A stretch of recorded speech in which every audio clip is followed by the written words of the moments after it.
Sayang banget salah satu dari mereka udah nggak bernyawa lagi. Pengelana itu dinyatakan mati, tapi kenyataannya. Dia dapat janji dari sang pangeran dan bakal hidup tenang di desa. Dengan perasaan cemas, si Pak Tua itu pengen tahu. Apa yang bakal terjadi sama dia? Pangeran tahu kalau si Pak Tua ini punya andil besar dalam kesalahan yang terjadi. Pak Tua itu sadar dia emang bersalah banget, tapi dia cuma dimanfaatkan sebagai alat, makanya, dia bakal dapat pengampunan. Tapi dia harus sumpah setia sama pangeran, dan malah diangkat jadi pelayan pribadi sang pangeran, yang sebenarnya itu hasil yang bagus banget buat dia. Meski gitu, si Pak Tua masih agak gelisah. Akhirnya, kalian bisa balik lagi ke tugas utamanya, yaitu nyari Sepania. Hal bakal ngabisin sisa hidupnya di penjara, terus buat gadis berambut biru itu, hidupnya berakhir di pisau guillotina. Renita menutupi jalanan hari itu, semacam tanaman semak yang jago nyerap kelembapan. Seluruh ibu kota dipenuhi sama tanaman itu. Tanaman itu ngejaga supaya batu-batu putih di sana nggak berubah jadi merah gara-gara darah orang-orang yang dieksekusi. Randall lagi nguji pangeran sekarang karena keterlibatannya sama negara yang tertarik sama artefak-artefak itu. Tapi buat Blaine dan yang lainnya, itu bukan hal yang harus dikhawatirin. Malahan, dia sama sekali nggak minum alkohol. Sejak pangeran ninggalin wilayah itu, Blaine nanya apa saudaranya itu kangen sama sosok dia yang dulu hobi mabuk. Randall bilang kalau dia udah berhenti mabuk, dia bisa lanjut ke misi berikutnya, yaitu belajar buat diam. Habis nggak sengaja nyatuhin garpu ke lantai, Blaine bilang kalau dia udah jadi terlalu pendiam, sekarang, balik lagi ke pangeran. Mereka sampai di jalur yang bahaya banget, ada tanah longsor yang nutupin jalan mereka. Biar bisa lanjut, mending mereka putar balik atau cari jalan lain. Perjalanan ini udah makan waktu terlalu lama. Kalian saking keselnya sampai mutusin bakal masang portal teleportasi pas dia balik nanti. Gadis elf itu bilang dia bisa bawa mereka ke desanya buat bantu soal itu. Katanya, Luka juga ada di desa itu. Bareng sama si tetua desa, mereka bisa nginep semalam di sana dan lanjutin perjalanan besoknya. Kabar itu bikin sang pangeran seneng banget. Setelah perjalanan singkat, mereka sampai di desa dan ngerasa kagum. Desanya dibangun dengan rapi banget. Kalian nggak pernah nyangka kalau dia akhirnya bisa lihat desa elf secara langsung. Pemimpin mereka ngenalin diri, seorang pria berambut abu-abu yang pengen tahu siapa raja dari bangsa manusia. Kalian jawab kalau nggak ada yang punya gelar itu di antara mereka, tapi dia ngenalin diri sebagai perwakilan dari karavan itu. Zur adalah tetua di desa itu, dan dia punya satu permintaan buat para manusia ini. Pangeran mau dengar detailnya dulu sebelum ngasih jawaban. Belum lama ini, ada 3 elf yang pergi ninggalin desa. Buat nemuin manusia, tapi mereka belum balik juga. Bahkan pengintai yang dikirim buat nyari mereka pun nggak ada kabarnya. Dia pengen tahu apa mereka nemuin seseorang, soalnya mereka nggak tahu banyak tentang wilayah manusia. Kalian ngerasa kalau para elf ini banyak maunya. Zur nanya gitu karena dia ngira lagi ngomong sama raja manusia. Orang-orang ini kelihatannya nggak terlalu pinter, dan pangeran bilang kalau dia cuma seorang pangeran. Tapi buat si tetua, itu nggak masalah. Tapi pangeran udah capek sama kepolosan mereka, dan bilang kalau makna kedua gelar itu beda jauh. Zur mastiin kalau dia nggak minta tolong secara gratis. Dia tahu kalau karavan itu lagi menuju ke Siegfried. Lewat jalanan manusia emang lambat, tapi mereka paham banget seluk-beluk hutan, yang bisa motong waktu perjalanan sampai 4 kali lipat. Perjalanan yang harusnya 2 bulan jadi jauh lebih singkat. Itu udah cukup buat ngebujuk pangeran supaya mau bantu mereka. Pas tahu itu, si tetua senyum licik. Waktu mereka nyelidikin di dalam hutan, mereka nggak nemuin jejak penyusup sama sekali. Mereka nemuin beberapa tentara bayaran, tapi kayaknya nggak terlibat kejahatan. Mungkin aja mereka pedagang budak. Tapi kelihatannya bukan. Kang kalian mutusin buat nyelidikin kota-kota terdekat, kata sang komandan. Kayaknya ada persaingan antar kota di sana. Persaingan sehat sih sebenarnya bagus. Kalian mikir mungkin dia bisa dapat pedang baru dari sini. Pas sampai di kota pertama, dia kaget karena mereka nggak punya stok pedang. Pangeran kelihatan kecewa banget, tapi si penjual bilang kalau dia kelihatan terlalu muda buat jadi tentara bayaran. Kalian jawab kalau bukan cuma tentara bayaran yang butuh pedang. Penjualnya bilang dia cuma buang-buang waktu. Semua stok senjata udah diborong sama tuan tanah yang lagi nyewa tentara bayaran. Kalian bilang dia bakal ke kota sebelah buat nyari apa yang dia mau, tapi penjualnya bilang itu bakal percuma karena hal yang sama juga terjadi di sana. Akhirnya, pangeran paham apa yang dimau sama si elf itu. Kota-kota itu udah siap buat perang, dan desa elf posisinya tepat ada di tengah-tengah. Pangeran nulis beberapa surat buat kedua tuan tanah itu. Dia bakal ngulur waktu biar perangnya nggak kejadian, jadi para elf punya waktu buat pulang ke rumah. Sekarang karena tugasnya udah selesai, kalian mau lanjutin perjalanannya. Si tetua jadi cemas dan nanya apa yang bakal dia lakuin soal perang itu. Kalian sadar kalau Pak Tua itu sebenarnya udah tahu soal itu, tapi milih buat nyembunyiinnya. Ternyata, para elf yang nggak balik-balik itu mutusin buat kerja bareng tentara bayaran. Semua tanda-tanda bakal ada perang udah makin jelas. Mereka sudah tahu, dan mereka mencoba memanfaatkan sang pangeran untuk mencegah hal itu karena status bangsawannya. Elf tua itu benar-benar terdesak. Dengan kesal, kalian bilang dia tidak butuh jalan rahasia hutan itu karena kesepakatan mereka dibatalkan. Karena tidak punya keuntungan strategis lagi, sang tetua memohon pangeran untuk menunggu sebentar lagi. Dia tidak bisa diam saja melihat perang terjadi tanpa melakukan apa-apa. Kalian bilang tidak ada yang bisa bertarung selamanya. Jika desa itu memang penting bagi mereka, seharusnya mereka berusaha melindunginya tanpa mengandalkan trik kekanak-kanakan dan kebohongan. Sekarang sang tetua tidak punya pilihan lain. Kalian mengatakan bahwa jalur-jalur yang biasanya digunakan para pedagang telah dihentikan. Hanya Berison yang berani pergi sejauh itu, dan pangeran tahu persis siapa orang itu. Kota-kota yang akan berperang memiliki kondisi tanah yang sangat buruk untuk pertanian. Mereka sangat bergantung pada para pedagang. Berison tiba-tiba memutus bisnis dengan salah satu dari mereka, yang menyebabkan ketidakseimbangan harga yang besar dan membuat konflik semakin dekat. Kalian paham kalau perdagangan itu membawa tanggung jawab, tapi dampaknya hanya dirasakan rakyat biasa, tidak sampai ke telinga para bangsawan. Di luar, seseorang mulai mengetuk pintunya. Ternyata itu si elf tua yang datang untuk meminta maaf dengan tulus. Lukalah yang menyeret sang pangeran ke dalam kekacauan ini. Sang tetua tidak berani jujur karena dia tidak tahu bagaimana reaksi sang pangeran nantinya. Yang lebih parah lagi, Luka adalah putranya sendiri. Semua orang yang menghilang ternyata ada hubungannya dengan dia. Jika pangeran tahu yang sebenarnya, sang tetua mengira pangeran tidak akan mau membantu, dan dia pun memohon ampunan dari sang pangeran. Meskipun permintaannya terlalu berlebihan, bantuan ini bisa mengubah hidup semua orang, karena sudah tidak sabar mendengarkan seluruh permintaan maaf itu. Kalian menyuruh sang tetua untuk segera memberikan surat-surat itu kepada para tuan tanah. Dia juga harus mencari tahu apakah mereka butuh sesuatu selain makanan. Kalian akan menemui mereka setelah mendapatkan informasi tersebut. Elf tua itu nyaris tidak percaya kalau dia masih mendapatkan bantuan. Kalian bilang dia melakukan ini bukan untuk si elf tua. Meski begitu, sang tetua berkata kalau kaum elf tidak pernah melupakan janji mereka, dan dia bersumpah tidak akan pernah melupakan kebaikan itu. Belakangan, kalian mulai memikirkan Lanon Berison, yang masih menjadi duri dalam daging baginya. Menggunakan cincin itu untuk berbicara dengan gurunya, dia bilang sudah waktunya untuk bersih-bersih. Berita sampai ke telinga Markis Evan Berison. Kereta sudah siap untuk menjemputnya, tapi sang kepala keluarga bilang dia tidak akan pergi hari itu. Dia meminta pelayannya untuk mengurus semuanya dengan para tamu, tapi pelayannya tidak tahu kalau ini akan terjadi. Tidak ada jadwal apapun, dan lagi pula sang marquis akan melewatkan rapat dewan. Selain itu, dia lebih suka menerima tamu di ruang pertemuan. Sekarang, pertanyaannya adalah siapa orang ini? Ternyata dia adalah guru sang pangeran. Dia dan sang marquis masih belum pernah bertemu langsung. Evan bilang dia akan bersiap lebih baik jika diberitahu sebelumnya. Tapi sang penyihir meyakinkannya bahwa ini hanya sebentar. Dia bilang putra kedua pria itu menarik perhatian pangeran ketiga, dan hal itu membuat sang marquis merasa tidak tenang. Sambil menyesap teh, sang markis berkata kalau Lanon tidak cukup berani untuk melakukan hal semacam itu.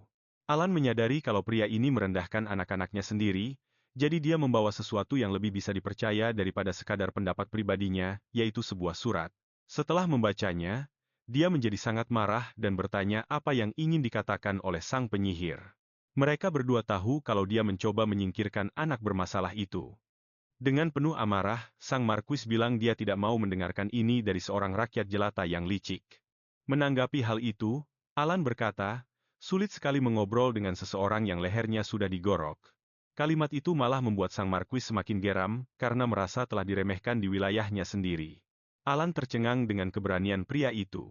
Dia benar-benar tidak tahu betapa berbahayanya Alan. Jadi, Alan membuatnya merasakan sesuatu yang mendasar, yaitu ketakutan akan kematian. Alan juga bilang kalau dia tidak seperti protagonis kita yang masih ragu-ragu jika harus melakukan kekerasan. Karena penyihir ini tidak akan berpikir dua kali untuk memenggal beberapa kepala. Setelah diintimidasi, sang marquis benar-benar hampir kencing di celana. Akhirnya, dia harus menenangkan diri. Sebenarnya, Alan kagum dengan daya tahan pria itu. Dia sanggup menahan tekanan dari penyihir lingkaran ke-8. Alan juga bilang dia yakin sang marquis bisa mengurus putranya sendiri. Tapi dia akan menyarankan rute yang lebih efisien. Sang marquis bisa saja ditendang keluar dari lingkaran dalamnya sendiri. Calian menyuruh gurunya untuk menyampaikan hal berikut. Mereka berencana untuk membeli bisnis pria itu. Saat rumor tentang pangeran yang diracuni menyebar, hal itu akan memukul telak keuntungan perusahaan tersebut. Keluarga Lannon terdiri dari para ksatria. Serikat dagang itu didirikan untuk putra kedua karena dia tidak punya bakat dalam pedang. Begitu ada tanda-tanda kerugian, mereka pasti akan segera membuangnya. Sang marquis bertanya kenapa Alan mau bekerja sama sejauh itu. Jagoan kita ternyata sudah mengantisipasi pertanyaan itu juga. Calian bilang bukan dia pembelinya, tapi mereka sudah menyiapkan orang yang tepat. Mereka akan menjual perusahaan itu kepada pedagang terbesar kedua di wilayah itu, yaitu Melayer. Terserah sang marquis untuk memulai negosiasinya. Putra sang marquis benar-benar terpukul karena penangkapan Hale. Dia ingin segera kabur sebelum ada yang menemukan hubungan di antara mereka. Keberuntungannya sangat buruk, bahkan dia tidak bisa menjaga tanamannya tetap hidup. Saat dia sedang berpikir apa yang harus dilakukan, dia dikejutkan oleh sebuah bayangan misterius. Seorang pria mulai mencekiknya. Dia akhirnya ditangkap dan muncul rumor tentang penjualan relik suci. Mulai tersebar. Di penjara, dia mencoba menjual nama besar keluarganya, tapi tetap saja dia tidak bisa keluar dan tetap mendekam di sana. Akhirnya, nama baik sang marquis dipulihkan dan cara Melaire mengelola semuanya terbukti sangat luar biasa. Di desa Elf, kakek bertelinga lancip itu bilang kalau pohon induk sudah menyiapkan jalan untuk bocah kita. Luka yang akan memandu mereka melewati jalan setapak itu. Kalian berterima kasih atas segalanya, tapi dia bilang dia lebih suka bantuan Sirius, gadis yang mereka temui di hutan, karena tampaknya dia sangat mengenal tempat itu. Mereka sudah siap untuk berangkat. Saat itulah protagonis kita menyadari. Kalau anak itu mulai bicara dengan normal, rasanya sangat aneh, dan yang lebih mengejutkan lagi, anak itu memegang sesuatu yang agak misterius. Jelas saja, protagonis kita jadi sangat tertarik dengan batu kecil yang aneh itu dan bertanya apakah itu adalah artefak suci yang mereka curi. Luka mulai merasa cemas dan bilang kalau dia tidak ingat. Arsen sepertinya mengenali sesuatu tentang batu itu. Bisa jadi itu juga sebuah artefak yang langsung menarik perhatian protagonis kita. Komandan Ksatria bilang kalau energi yang keluar dari benda itu sangat berbahaya, dan ya, mereka bisa merasakan aura jahat yang bocor dari batu kecil itu. Ada kemungkinan pemilik sebelumnya mati dengan cara yang sangat tragis, dan hal itu perlu diselidiki. Kalian mengizinkan gadis itu untuk terus menggunakan batu tersebut agar komunikasi di antara mereka jadi lebih mudah, dan artefak yang dulu milik Luka, sekarang menjadi milik protagonis kita. Gadis itu merasa sangat senang tentang hal itu dan berjanji akan mengembalikannya saat mereka sampai di tujuan. Satu-satunya yang masih khawatir adalah sang komandan. Ya ampun. Ternyata anak itu laki-laki. Bagaimanapun juga, komandan merasa cemas karena anak itu sepertinya sudah tahu pertanyaan-pertanyaan bahkan sebelum diajukan. Itu adalah sesuatu yang sudah disadari oleh protagonis kita. Anak itu bisa merasakan apa yang akan terjadi, dan batu itu sepertinya menghalangi hal itu agar tidak terjadi. Mungkin batu itu terhubung dengan poros waktu. Kakak laki-laki. Protagonis kita yang berambut pirang sedang mencari informasi. Dia masih memikirkan kata-kata bocah kita tentang bunga mawar yang akan mekar.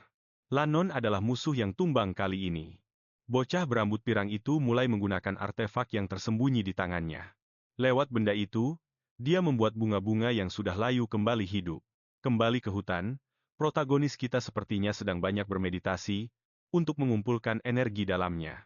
Ellen bilang bukannya meningkatkan sihirnya, bocah itu malah memperkuat aura yang dia miliki, yang mana bukan itu yang Ellen inginkan, dan itu adalah kebiasaan dari kehidupan masa lalunya karena dia dulu sering menggunakan pedang.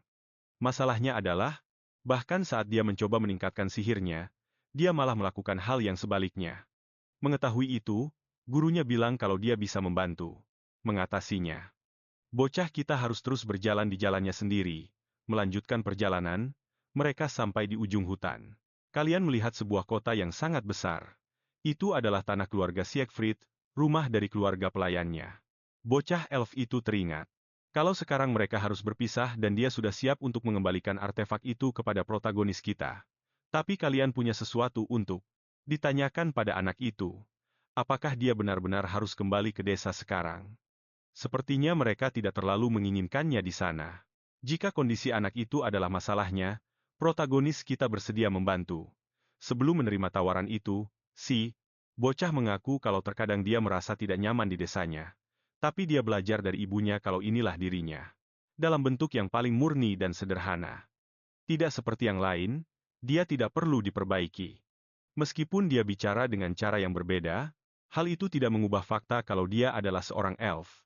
Kata-kata itu membuat protagonis kita terkesan, dan dia menyadari kalau dia masih harus banyak belajar untuk menjadi dewasa. Keduanya pun berpamitan. Kalian benar-benar ingin bertemu lagi dengan teman kecilnya itu.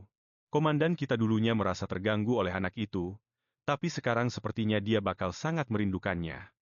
Kota itu terlihat seperti benteng yang sangat besar.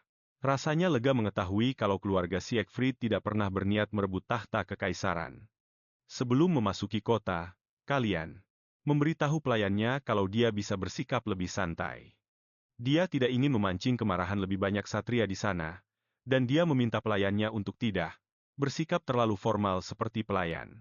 Tapi bocah itu merasa tersinggung dan bilang kalau dia bisa menangani situasinya. Siegfried Junior masih punya rasa tanggung jawab yang kuat terhadap bocah kita, orang yang pernah menahan sebilah pedang di udara demi menyelamatkannya. Setelah mereka diberi kamar, bocah kita mandi dengan tenang. Dia pikir dia sudah sampai di wilayah utama Siegfried. Memang sudah, tapi mereka masih berada di gerbang paling luar. Mereka masih punya 2 hari perjalanan lagi di depan mata. Kalian menatap batu misterius itu lagi. Dia menyadari kalau, meskipun dia sudah berubah karena kehidupan kedua ini, mana miliknya masih tetap sama. Jadi, dia punya ide cemerlang untuk menggunakan auranya guna memberi asupan mana yang dia butuhkan. Alsen melihat cahaya terang dari energi itu dan merasa takjub. Bocah kita baru saja menemukan sumber sihir yang sangat besar. Mencapai lingkaran keempat dengan mudah, mereka akhirnya semakin dekat dengan kastil utama. Tapi hal itu memicu masalah lain. Selain dirinya, ada 6 master pedang lainnya di benua ini. Mereka yang memiliki aura kuat pasti bisa mengenali siapa saja yang lebih lemah dari mereka. Siegfried Senior adalah pria terkuat kedua di seluruh benua. Levelnya jauh banget di atas jagoan kita. Cuma butuh sekali lirik, dia kaget pas sadar kalau dia lagi berdiri di depan seorang master pedang lainnya. Siegfried punya banyak pertanyaan. Dia pengen tahu gimana hal itu bisa terjadi. Dia bilang, jagoan kita sudah tumbuh besar dan jadi pria sejati. Dia sampai hampir nggak ngenalin anak itu. Jelas banget, dia pasti udah ngelewatin banyak perubahan. Kaleon bilang perubahannya nggak seberapa kelihatan kok. Tapi Siegfried nggak setuju. Dia bilang, bocah kita benar-benar udah berubah. Sekarang, dia mau ajak pemuda itu masuk ke dalam. Ngelihat semua ini, si kepala pelayan senang banget. Siegfried bilang kalau penyihir agung itu udah milih murid yang luar biasa. Seseorang yang bukan cuma penyihir, tapi juga salah satu dari 6 master pedang terhebat di benua ini. Ya iyalah, Siegfried pasti sadar. Dia nggak latihan bertahun-tahun cuma buat pamer doang. Dia ngaku, bocah kita masih belum bisa ngelihat aura Siegfried. Tapi Siegfried bisa ngelihat jelas aura jagoan kita. Tanpa kesulitan, dia bilang lagi kalau ini kemajuan yang hebat, dan gurunya pasti bakal bangga banget. Karena hari udah makin larut, Siegfried nggak bisa lama-lama ngobrol dan harus pamit, tapi ya nggak apa-apa. Kaleon sadar dia sampai lebih awal dari perkiraan. Tuan rumahnya tahu kalau dia bakal lanjut perjalanan dan doain mereka selamat. Gurunya si bocah lagi minum anggur, dia bilang muridnya udah sampai di negeri gajah dengan selamat. Dia lagi bareng sang raja, yang kelihatan cemas banget karena masalah masa depan bikin dia gugup. Penyihir agung itu langsung paham kalau raja lagi mikirin soal suksesi tahta. Kaleon adalah putra terakhirnya yang masih harus jalanin ritual pendewasaan ini. Sebentar lagi mereka semua bakal berhak naik tahta.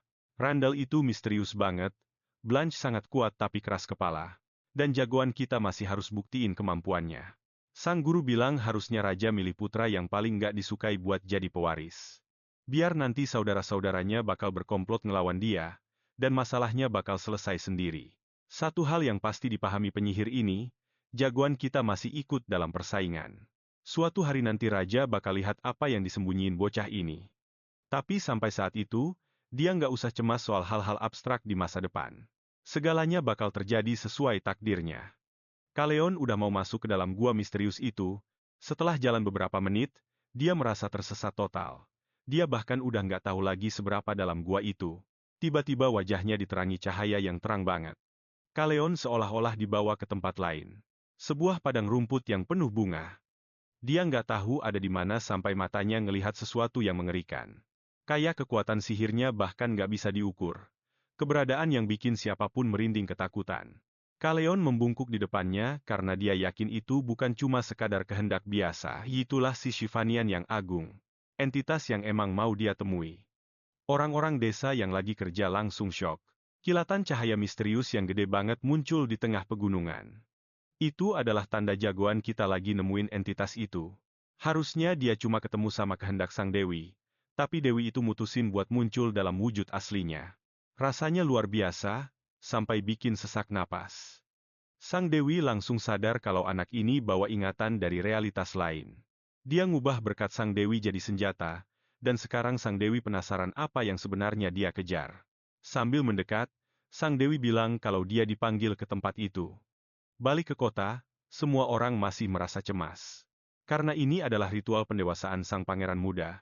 Kepala pelayan juga khawatir karena hal kayak gini belum pernah terjadi sebelumnya. Siegfried nyamperin anaknya dan tanya apa dia beneran peduli banget sama jagoan kita.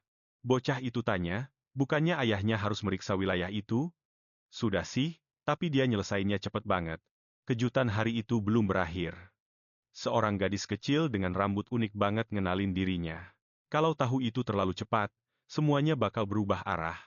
Jagoan kita sadar kalau Serenti sampai. Ikut campur, itu artinya emang perlu. Sebuah tanda kalau ini masalah yang jauh lebih besar dari dirinya. Jadi, dia nanya satu hal terakhir. Dia pengen tahu apa kakaknya yang pakai artefak itu buat hidupin dia lagi. Susan bilang, pria itu adalah seorang raja. Sebelum dia jadi seorang kakak, dan dia jangan dianggap remeh, nggak bakal ada yang mau merubah tatanan alam semesta cuma demi nyawa si jagoan kita. Kalian akhirnya paham kalau bukan Chase yang mainin waktu, dan hatinya pun penuh sama keraguan. Sang Dewi minta bocah kita buat nunjukin apa yang dia punya. Kalian jadi bingung karena dia ngerasa nggak punya apa-apa. Lalu dia ingat artefak kecil itu. Sang Dewi memeriksanya, dan sekali lagi, kata-katanya tidak bisa terdengar. Setelah memeriksa protagonis kita, Sang Dewi menyarankan agar dia menyimpan artefak itu, dan berjanji dia bakal tahu semuanya saat waktunya tiba. Dia tidak boleh kecewa cuma karena tidak mendengar apa yang dia mau di pertemuan itu. Dia harus kembali saat dia benar-benar yakin waktunya sudah tepat. Sekelompok merpati pos terbang melewati kota untuk menyebarkan berita tentang cahaya agung. Yang muncul saat upacara protagonis kita. Siegfried belum pernah melihat merpati sebanyak itu di wilayahnya. Dia malah berakhir kena omel putrinya sendiri, yang bilang kalau dia tidak boleh berdiam diri saja sekarang. Namanya adalah Deria, dan dia sudah menjadi pemimpin yang berpengaruh. Siegfried bilang tidak apa-apa meski dia tidak berbuat apa-apa. Putrinya bilang orang-orang menginginkan kekuatan yang mereka miliki, dan mereka harus sangat berhati-hati soal siapa saja yang ada di wilayah mereka. Kekhawatirannya membuat Siegfried senang karena putrinya sangat pintar. Dia mewarisi itu dari ibunya. Syukurlah. Tetap saja, mereka adalah keluarga pelindung, bukan penguasa. Meski dia setuju, dia merasa zaman yang berbeda akan segera datang. Mereka berdua memperhatikan siluet protagonis kita dari balik jendela. Siegfried berjanji dia bakal cari tahu keluarga mana saja yang ada di wilayah ini, supaya putrinya tidak makin khawatir. Si pelayan merasa senang melihat semua merpati itu. Dia sengaja menyebutkannya pada ayahnya, bilang kalau dia bahkan melihat seekor elang. Pesan sang Dewi yang menyuruh bocah kita datang lagi saat dia sudah siap masih belum bisa hilang dari pikirannya. Lamunannya terbuyarkan oleh si pelayan yang membawakan teh dan bilang, bocah kita sama sekali tidak beranjak dari jendela sedari tadi. Dia bertanya apa kalian menemukan sesuatu yang menarik di wilayah itu. Kalian menjawab, apa yang menarik tidak bisa dilihat dari sana. Si pelayan pergi ke jendela dan melihat Hina serta kakaknya. Mereka sedang bermain dengan anjing keluarga. Siegfried yang namanya Yan. Karena itu nama yang sama dengan si pelayan, dia jadi kesal karena ayahnya punya ide jenius seperti itu. Tapi mereka segera sadar kalau Hina benar-benar suka binatang. Mungkin mereka bisa mengadopsi seekor anjing di istana. Mereka harus mengajarkan bahasa isyarat supaya Hina bisa berkomunikasi dengannya. Si pelayan fasih dengan cara komunikasi. Seperti itu karena adiknya yang sakit-sakitan. Kalian minta maaf karena mengungkit hal sensitif. Tapi si pelayan bilang itu sudah lama sekali. Lagi pula, sekarang dia punya bocah kita. Tetap saja, kalau protagonis memutuskan adopsi anjing, itu bakal memicu masalah dengan saudara-saudaranya. Kalian sudah siap pergi ke Cameon, dan dia tahu itu adalah kotanya putra mahkota. Rasanya seolah dia ingin jadi penerus tahta cuma supaya bisa memelihara anjing.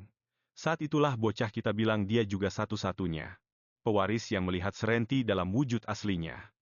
Di sebuah ruangan di tempat lain, seorang wanita sedang disisir rambutnya. Surat-surat yang dikirim sudah sampai ke tujuan, yang membuat wanita ini sangat bersemangat. Bocah kita agak kesulitan bicara dengan gurunya. Dia perlu cari tempat yang tidak berada di bawah kekuatan Dewi, tapi dia berhasil menemukannya, yaitu pemakaman keluarga, yang ditemukan sendiri oleh si pelayan, sehingga komunikasi bisa berjalan lancar tanpa masalah.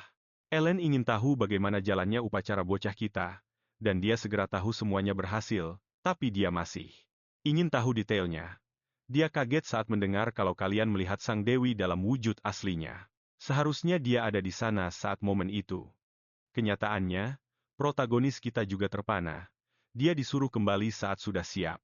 Sekarang karena Lan sudah menghilang, mereka harus mengawasi sang ratu, yang baru saja didatangi Evan pagi itu juga. Tapi bangsawan itu pasti tidak bakal bicara apa-apa soal apa yang terjadi karena negosiasi antara dia dan si penyihir. Dilindungi oleh sebuah sumpah. Ini agak berisiko, tapi Ellen ahli dalam hal semacam ini, dan muridnya juga berani, bahkan dia sudah melakukannya. Lan sudah jadi masalah masa lalu sekarang, jadi kalian tidak perlu khawatir soal apapun. Lagi, dia adalah salah satu agen ratu yang melakukan pekerjaan kotor untuknya. Si penyihir menemukan surat yang mungkin menarik buat bocah kita. Cis mencoba menghubungi sang kaun. Dia nekat ingin menjangkau sekutunya. Masalahnya adalah putra sulung Evan, yang juga salah satu dari 6 ahli pedang hebat di benua ini. Saat menjaga perbatasan, dia terluka dan berencana untuk pulih di ibu kota. Alasan yang sangat jelas karena dia pasti datang untuk bernegosiasi. Bocah kita tertarik untuk menemuinya. Kemudian, Siegfried mengajak bocah kita duduk di batang kayu dan istirahat sebentar. Mereka menggunakan waktu itu untuk bicara soal. Saat upacara, bocah kita tidak cuma mendengar kehendak Dewi.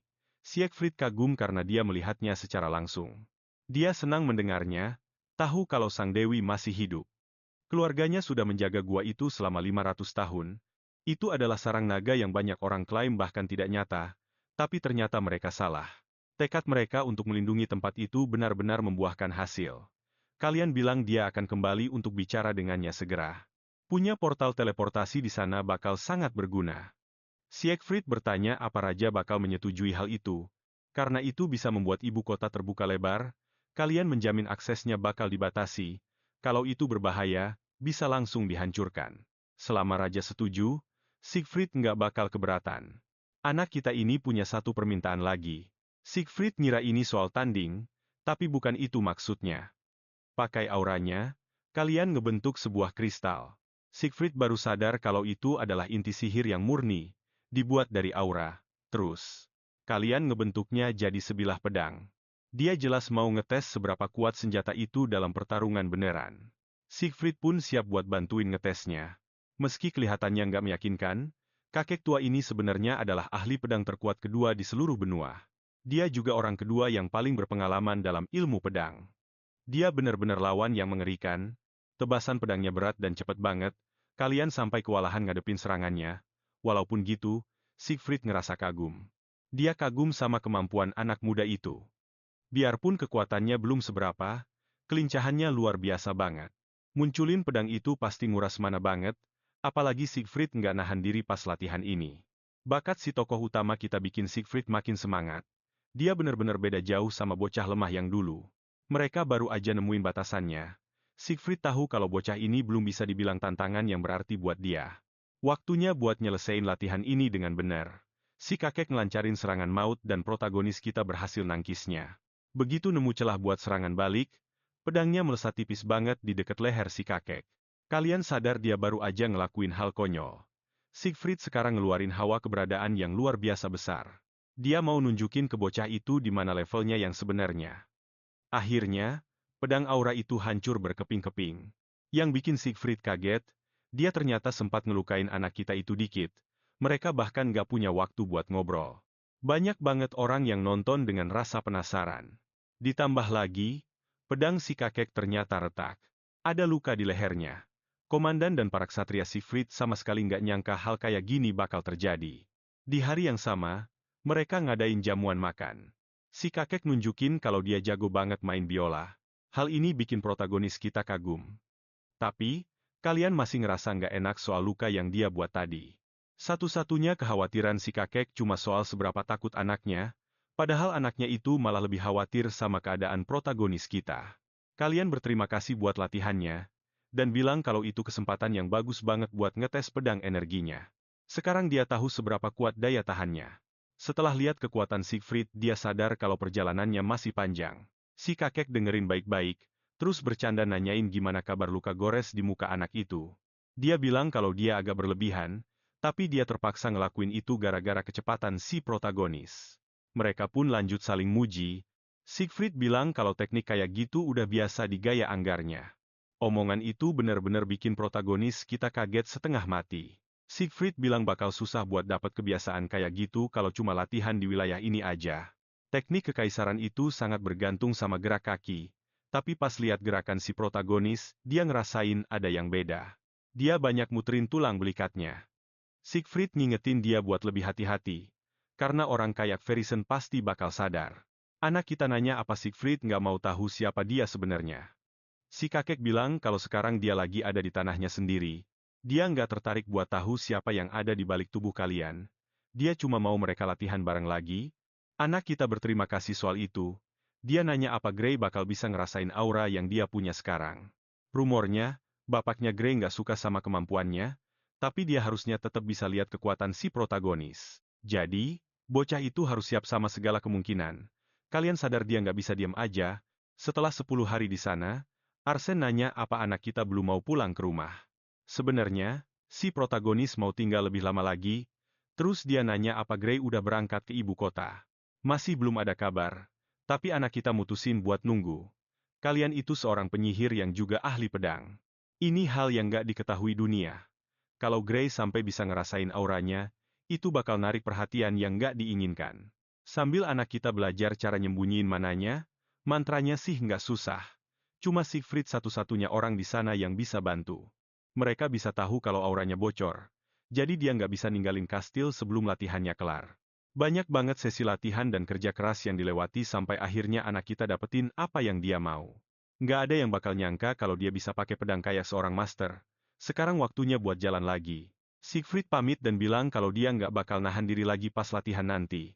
Anak kita bilang kalau dia nggak punya niat buat tinggal diam. Dia nggak bakal jadi lawan yang gampang. Sekarang mereka harus balik ke ibu kota. Si pria misterius juga dapat kabar terbaru. Sambil dikelilingi cewek-cewek, dia udah tahu persis apa yang harus dilakuin. Waktunya buat dia balik ke ibu kota. Ini adalah Count Grey Burisen. Ellen bener-bener nggak bisa berhenti kagum sama jagoan kita. Dia berhasil ngumpulin harta yang melimpah banget. Dia lagi ngejelajahin lahan yang sebenarnya dianggap nggak bakalan subur. Si Baron emang bener-bener pilihan yang tepat. Apa yang dulunya masuk ke kantong Burisen sekarang jadi milik mereka. Si pemeran utama emang jago banget kalau urusan ginian. Pelayan itu nanya apa dia boleh ngunci pintunya, dan si penyihir ngizinin hal itu. Mereka pun jalan ngelewatin lorong-lorong. Dia nggak sengaja papasan sama seseorang, ternyata itu putra sulung raja. Kebetulan yang benar-benar nggak disangka buat si penyihir agung. Meski gitu, dia tetap bersikap sopan di depannya sambil bilang, sudah lama ya kita nggak ketemu. Plunge pun mulai ngerasa penasaran. Dia bertanya-tanya apa dia yang udah ngerubah si pemeran utama, atau mungkin karena perubahannya yang kerasa mendadak banget. Dia pergi nyari petunjuk dari seseorang. Tapi apapun yang dia lakuin, Plunge nggak bisa dapat jawaban dari siapapun.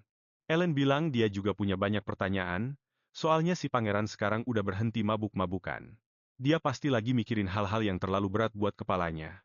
Plunge sadar kalau ternyata makin banyak orang yang kangen sama dia.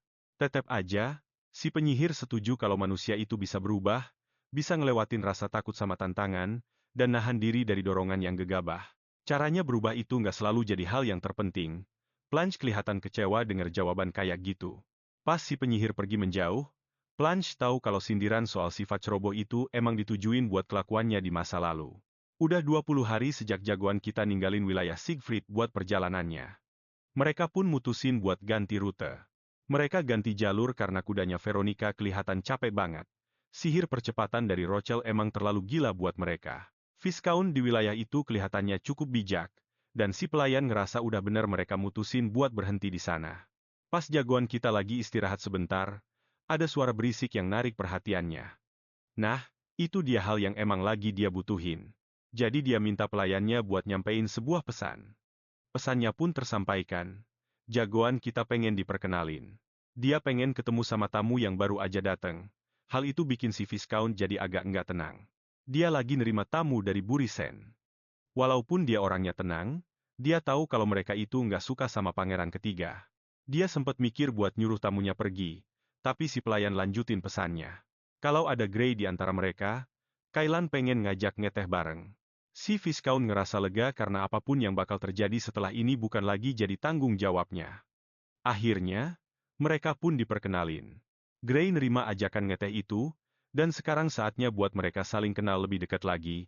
Pas mereka saling tatap buat pertama kalinya, Grey bilang kalau dia lagi masa pemulihan gara-gara cedera bahu, dia ngerasa nggak sanggup buat berdiri dan kasih hormat ke jagoan kita. Cuma keluarga bangsawan aja yang boleh tetap duduk kayak gitu. Karena mereka dari pihak Siegfried, Grey mikir kalau dia bakal dimaklumi, dia bilang kalau rasanya sakit banget. Tapi si pemeran utama malah nyuruh dia buat nundukin kepalanya, soalnya itu hal yang masih bisa dia lakuin. Bahkan si pelayan ngerasain suasananya jadi tegang banget. Dia takut bakal terjadi sesuatu yang buruk sama jagoan kita. Dia yakin kalau jagoan kita masih punya tubuh yang lemah. Arsen mergokin ada pelayan yang lagi ngintip di balik pintu. Pas ngasih tahu yang lain, dia bilang kalau mereka harus tetap waspada. Ada tamu yang menarik nih yang baru aja datang. Sebelum dia sempat bilang siapa orangnya, Kina datang nyamperin mereka sambil nangis. Si pelayan nyuruh dia tenang dan jelasin apa yang terjadi. Kayaknya ada sesuatu yang buruk menimpa Kiri. Kejadiannya menimpa para ksatria yang ada di luar. Arsen mutusin buat keluar ke sana buat nyari tahu apa yang sebenarnya terjadi. Tapi si pelayan nyaranin dia buat nggak nyerang duluan. Si penyihir tetap lanjut jalan. Dia sadar banget sama tanggung jawabnya. Karena makin cemas, si pelayan sadar kalau ini cuma masalah waktu sebelum sesuatu yang lebih besar bakal terjadi. Grey nggak seneng sama sekali pas disuruh nundukin kepalanya. Kailan bilang kalau kelakuannya itu bener-bener nggak sopan. Si pangeran nggak bakal ngulangin omongannya 2 kali. Grey yang benar-benar murka pun berdiri, tapi Kailan sekali lagi nyuruh dia buat nunduk. Kali ini dia ngomong sambil ngeluarin hawa yang menyeramkan. Kata si pelayan, mereka sebenarnya udah pernah ketemu lama banget yang lalu. Buat Kailan, itu masuk akal banget. Itu ngejelasin kesombongan laki-laki ini, dan dia pasti kaget banget lihat perubahan sifatnya.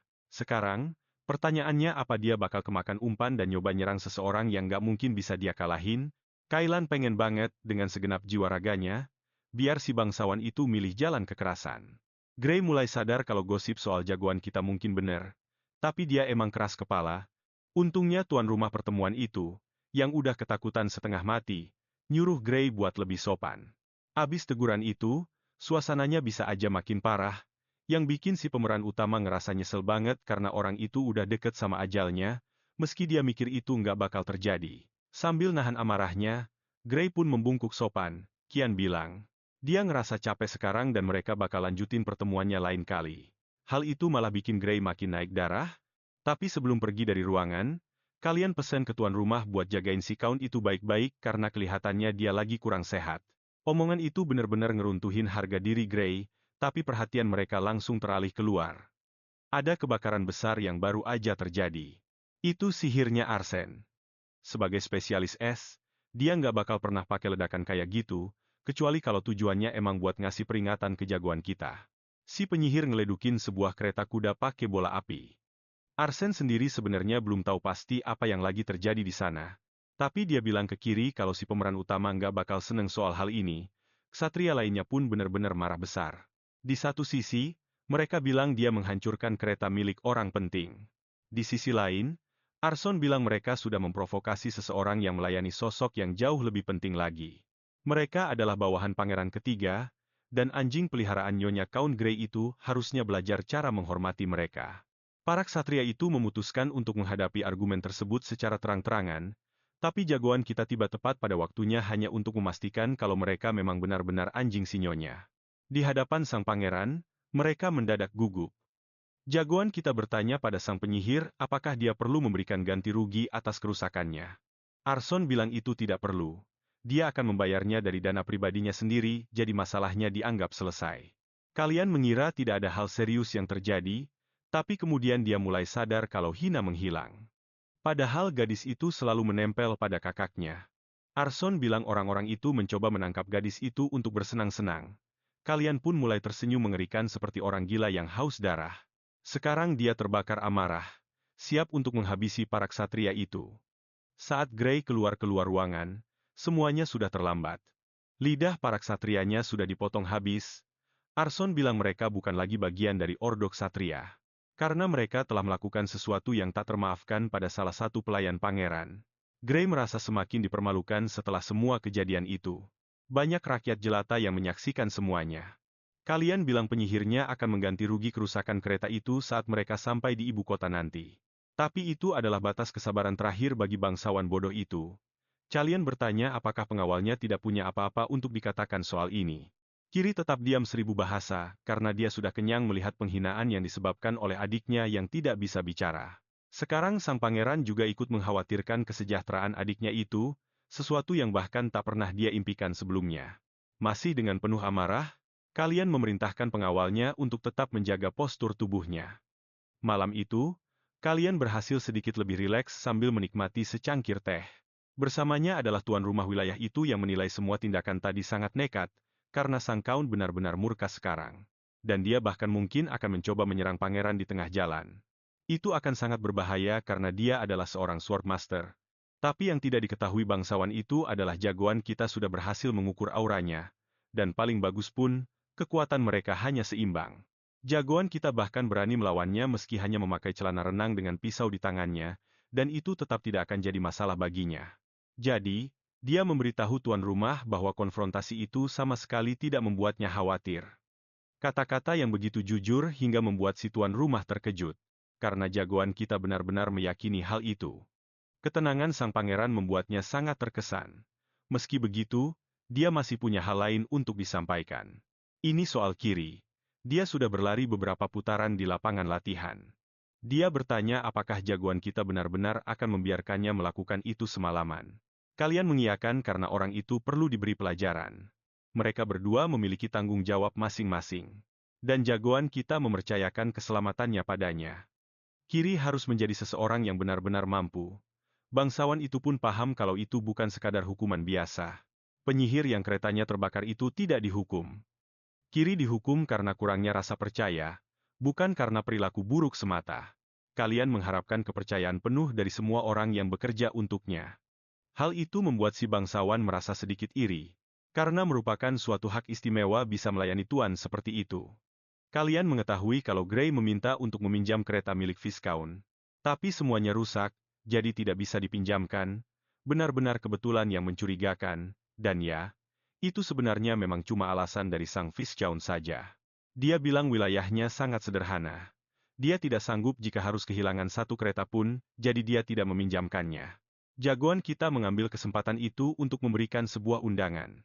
Sambil menyerahkan surat, dia bilang bangsawan itu bisa meminta audiensi kapanpun dia mau. Kalian juga bilang dia ingin ada teman dalam perjalanan menuju ibu kota. Sambil menerima surat itu, sang Viscount berjanji dia akan segera bersiap untuk berangkat bersama jagoan kita. Di ibu kota, Blanche sedang berbicara dengan ibunya untuk pertama kalinya dalam 5 bulan terakhir. Dan hal pertama yang ibunya bahas adalah tentang jagoan kita. Blanche bertanya kenapa sang ibu begitu merindukan sang protagonis. Dan Celis menjawab kalau Grey akan segera tiba. Tampaknya Blanche tidak bisa membayangkan rencana yang telah disusun ratu untuknya. Hal itu membuat sang pangeran bertanya apa maksudnya. Celis bilang dia bersikap seperti anak kecil. Berteriak kencang tidak akan mengubah kenyataan kalau dia memang salah. Saat Grey tiba nanti, Blanche harus melakukan segala cara untuk tetap diam. Sambil memperhatikan sang ratu dengan saksama, Dia bilang beberapa orang bisa berubah hingga tak lagi dikenali. Sementara yang lainnya sama sekali tidak mampu untuk berubah. Dengan nada licik, Celis memberitahu bocah itu untuk tidak mencoba terlalu keras. Planche bilang dia bisa memberikan saran yang sama padanya, tapi untuk menghindari masalah, dia tidak akan melakukan apa-apa, persis seperti keinginan ibunya. Dalam hubungannya dengan gurunya, kalian bilang mereka akan segera sampai. Dia diberitahu kalau raja ingin mempercepat proses pembentukan. Inti penyihir. Setelah ritual kedewasaan, kalian mendapatkan banyak ketenaran. Karena Grey telah dipermalukan, mereka kini harus sangat berhati-hati. Kasatria Pavel akan ditahan. Alan menyadari bahwa itu pada dasarnya adalah deklarasi perang terhadap keluarga Berrisen. Tapi raja melakukannya demi melindungi putranya. Masalahnya adalah sang raja sekarang berada dalam risiko besar. Inti penyihir akan dipresentasikan saat pangeran tiba, dan sebuah upacara akan diadakan 1 minggu kemudian. Kalian merasa sangat khawatir. Bahkan, dengan perlindungan gurunya, raja tetap akan berada dalam bahaya, terutama dengan keberadaan Grey di ibu kota. Pelayan jagoan kita berkata, ternyata ada jalan lain buat sampai ke tujuan mereka. Tahu gitu, kalian berani ambil risiko baru karena dia harus sampai ke ibu kota kekaisaran lebih dulu. Sementara itu, si Grey malah naik kereta kuda khusus wanita, yang bikin dia makin naik pitam. Dia dikasih tahu kalau karavan mereka lagi dikuntit. Ternyata pahlawan kita sudah makin dekat. Grey nggak habis pikir gimana caranya pangeran bisa sampai secepat itu. Pasti pakai trik sihir. Kalian bilang si idiot itu masih belum tahu caranya bersikap di depan bangsawan, yang bikin amarah pria itu meledak. Dia sudah muak terus-terusan dimaki sama pemeran utama kita. Sekarang waktunya ngepel lantai tempat itu pakai darah si bocah. Tiba-tiba ada ledakan besar dan yang bikin Grey kaget, dia malah dicekik. Kalian pelan-pelan mencekik si bajingan itu. Sambil mengeluarkan pedang energinya, kalian bilang cuma ada satu orang yang patut disalahkan atas semua ini. Karena demi harga diri, dia harus membela reputasinya sendiri. Di depan semua orang, dia menghukum bangsawan itu karena nggak patuh. Astaga! Mereka bahkan nggak nunjukin lukanya kayak gimana, tapi dia sudah tersungkur di tanah sambil memohon ampun. Kalian tanya apa dia nggak penasaran kenapa saudaranya bisa menghilang. Uang dalam jumlah besar diserahkan ke Markis Berrisen, lalu setelah itu Lan dan si pembuat onar lenyap begitu saja. Mungkin hal yang sama bakal menimpa putra sulungnya sekarang. Kalian negasin kalau dia nggak punya banyak kesabaran, jadi, dia cuma bakal tanya sekali, siapa yang nyerang bocah itu hari itu. Sambil gemetaran ketakutan, Grey ngaku kalau pelakunya adalah Markis Evan, ayahnya sendiri. Itu bikin pahlawan kita merasa sedih melihat betapa teganya ayah itu ke anak-anaknya. Sambil natap para pelayan bangsawan itu, kalian bilang kalau mereka harus dukung cerita itu juga. Masih ketakutan, mereka bilang kalau mereka nggak jadi pergi ke ibu kota. Katanya apa yang terjadi tadi cuma perselisihan kecil keluarga, padahal pahlawan kita lagi diawasi. Kairi bersembunyi di dalam hutan. Semua ini dilakukan demi dia juga. Soal kelakuan bocah itu dulu, semuanya sudah dilupakan. Kalian bilang kalau bawahannya dulu lebih mengenal dia. Merasa aneh? Kairi tanya kapan itu terjadi. Jagoan kita memutuskan buat jujur, tapi mereka masih punya banyak waktu. Begitu sampai di ibu kota, kedatangan si pemeran utama disambut meriah, karena naga sudah menampakkan diri padanya. Orang-orang bilang dia yang bakal mewarisi tahta. Akhirnya, jagoan kita berhasil bertemu anggota keluarga lainnya. Dia menyapa saudara-saudaranya dengan sopan, tapi mereka berdua membalasnya dengan dingin, terutama Planche, yang kelihatan penasaran banget pas balas salamnya. Kalian bahkan nggak percaya. Hal ini beneran terjadi. Ini benar-benar di luar dugaan. Pasti ada rencana licik di baliknya. Pas lagi makan, sang raja mulai ngobrol sama putra-putranya. Dia dengar Randall masih sering baca buku. Buat pahlawan kita, kumpul keluarga ini adalah hal paling aneh yang pernah dia alami seumur hidupnya. Sang raja, yang dulunya cuek banget, sekarang malah kelihatan ramah. Salah satu pelayan harus menghentikan acara makan itu buat menyampaikan berita mendesak raja. Raja pun nyuruh wanita itu masuk. Melihat reaksi Planche, pahlawan kita sudah tahu siapa yang datang. Ternyata sang ratu juga datang buat nemuin mereka. Setelah disapa sama jagoan kita, sang ratu langsung lewat gitu aja tanpa peduli. Dia tanya apa perjalanannya lancar, dan kalian bilang kalau semuanya jauh lebih aman dari perkiraan. Siela bilang dia khawatir, dia takut, kalian bakal pulang dalam keadaan sakit, tapi kalian jawab kalau, terakhir kali dia sakit, dia malah jadi makin kuat. Hampir nggak ada masalah berarti di luar tembok istana. Tahu apa yang terjadi pas upacara kedewasaannya? Siela mulai merasa nggak tenang, reputasi kalian sampai terdengar ke seluruh penjuru. Ibu kota kekaisaran, jadi dia langsung to the point aja. Dia tanya apa raja berniat jadiin jagoan kita sebagai pewaris tahta. Sebuah pertanyaan yang bikin semua orang di sana kaget. Kalian sadar kalau ini adalah langkah putus asa dari sang ratu. Sang raja bilang dia sudah bicara di depan penyihir agung, dan sarannya adalah menunjuk putra yang paling gak disukainya sebagai pewaris. Itu bakal nyelesain masalah soal putra yang paling bikin onar. Tapi nggak ada satupun anak raja yang nggak dia pedulikan. Dan karena semua yang sudah dilakukan sang ratu, raja mulai berpikir buat mengambil keputusannya. Siela menggebrak meja dengan penuh amarah, bilang kalau raja bakal nyesel karena sudah ngerusak semua yang sudah dia bangun. Dia pergi dengan emosi, dan raja minta maaf ke Planche atas apa yang baru saja dia dengar karena kata-kata itu. Bukan buat dia. Karena tahu apa yang terjadi sama saudaranya sendiri, raja bilang dia nggak mau masa depan suram itu menimpa putra-putranya. Mereka nggak boleh ngulangin kesalahan yang sama kayak keluarga itu. Setelah umur 20 tahun, pangeran yang bukan pewaris harus pergi. Mereka harus angkat kaki dari istana. Mereka cuma boleh mengunjungi ibu kota selama 5 hari, dan nggak boleh punya pasukan pribadi.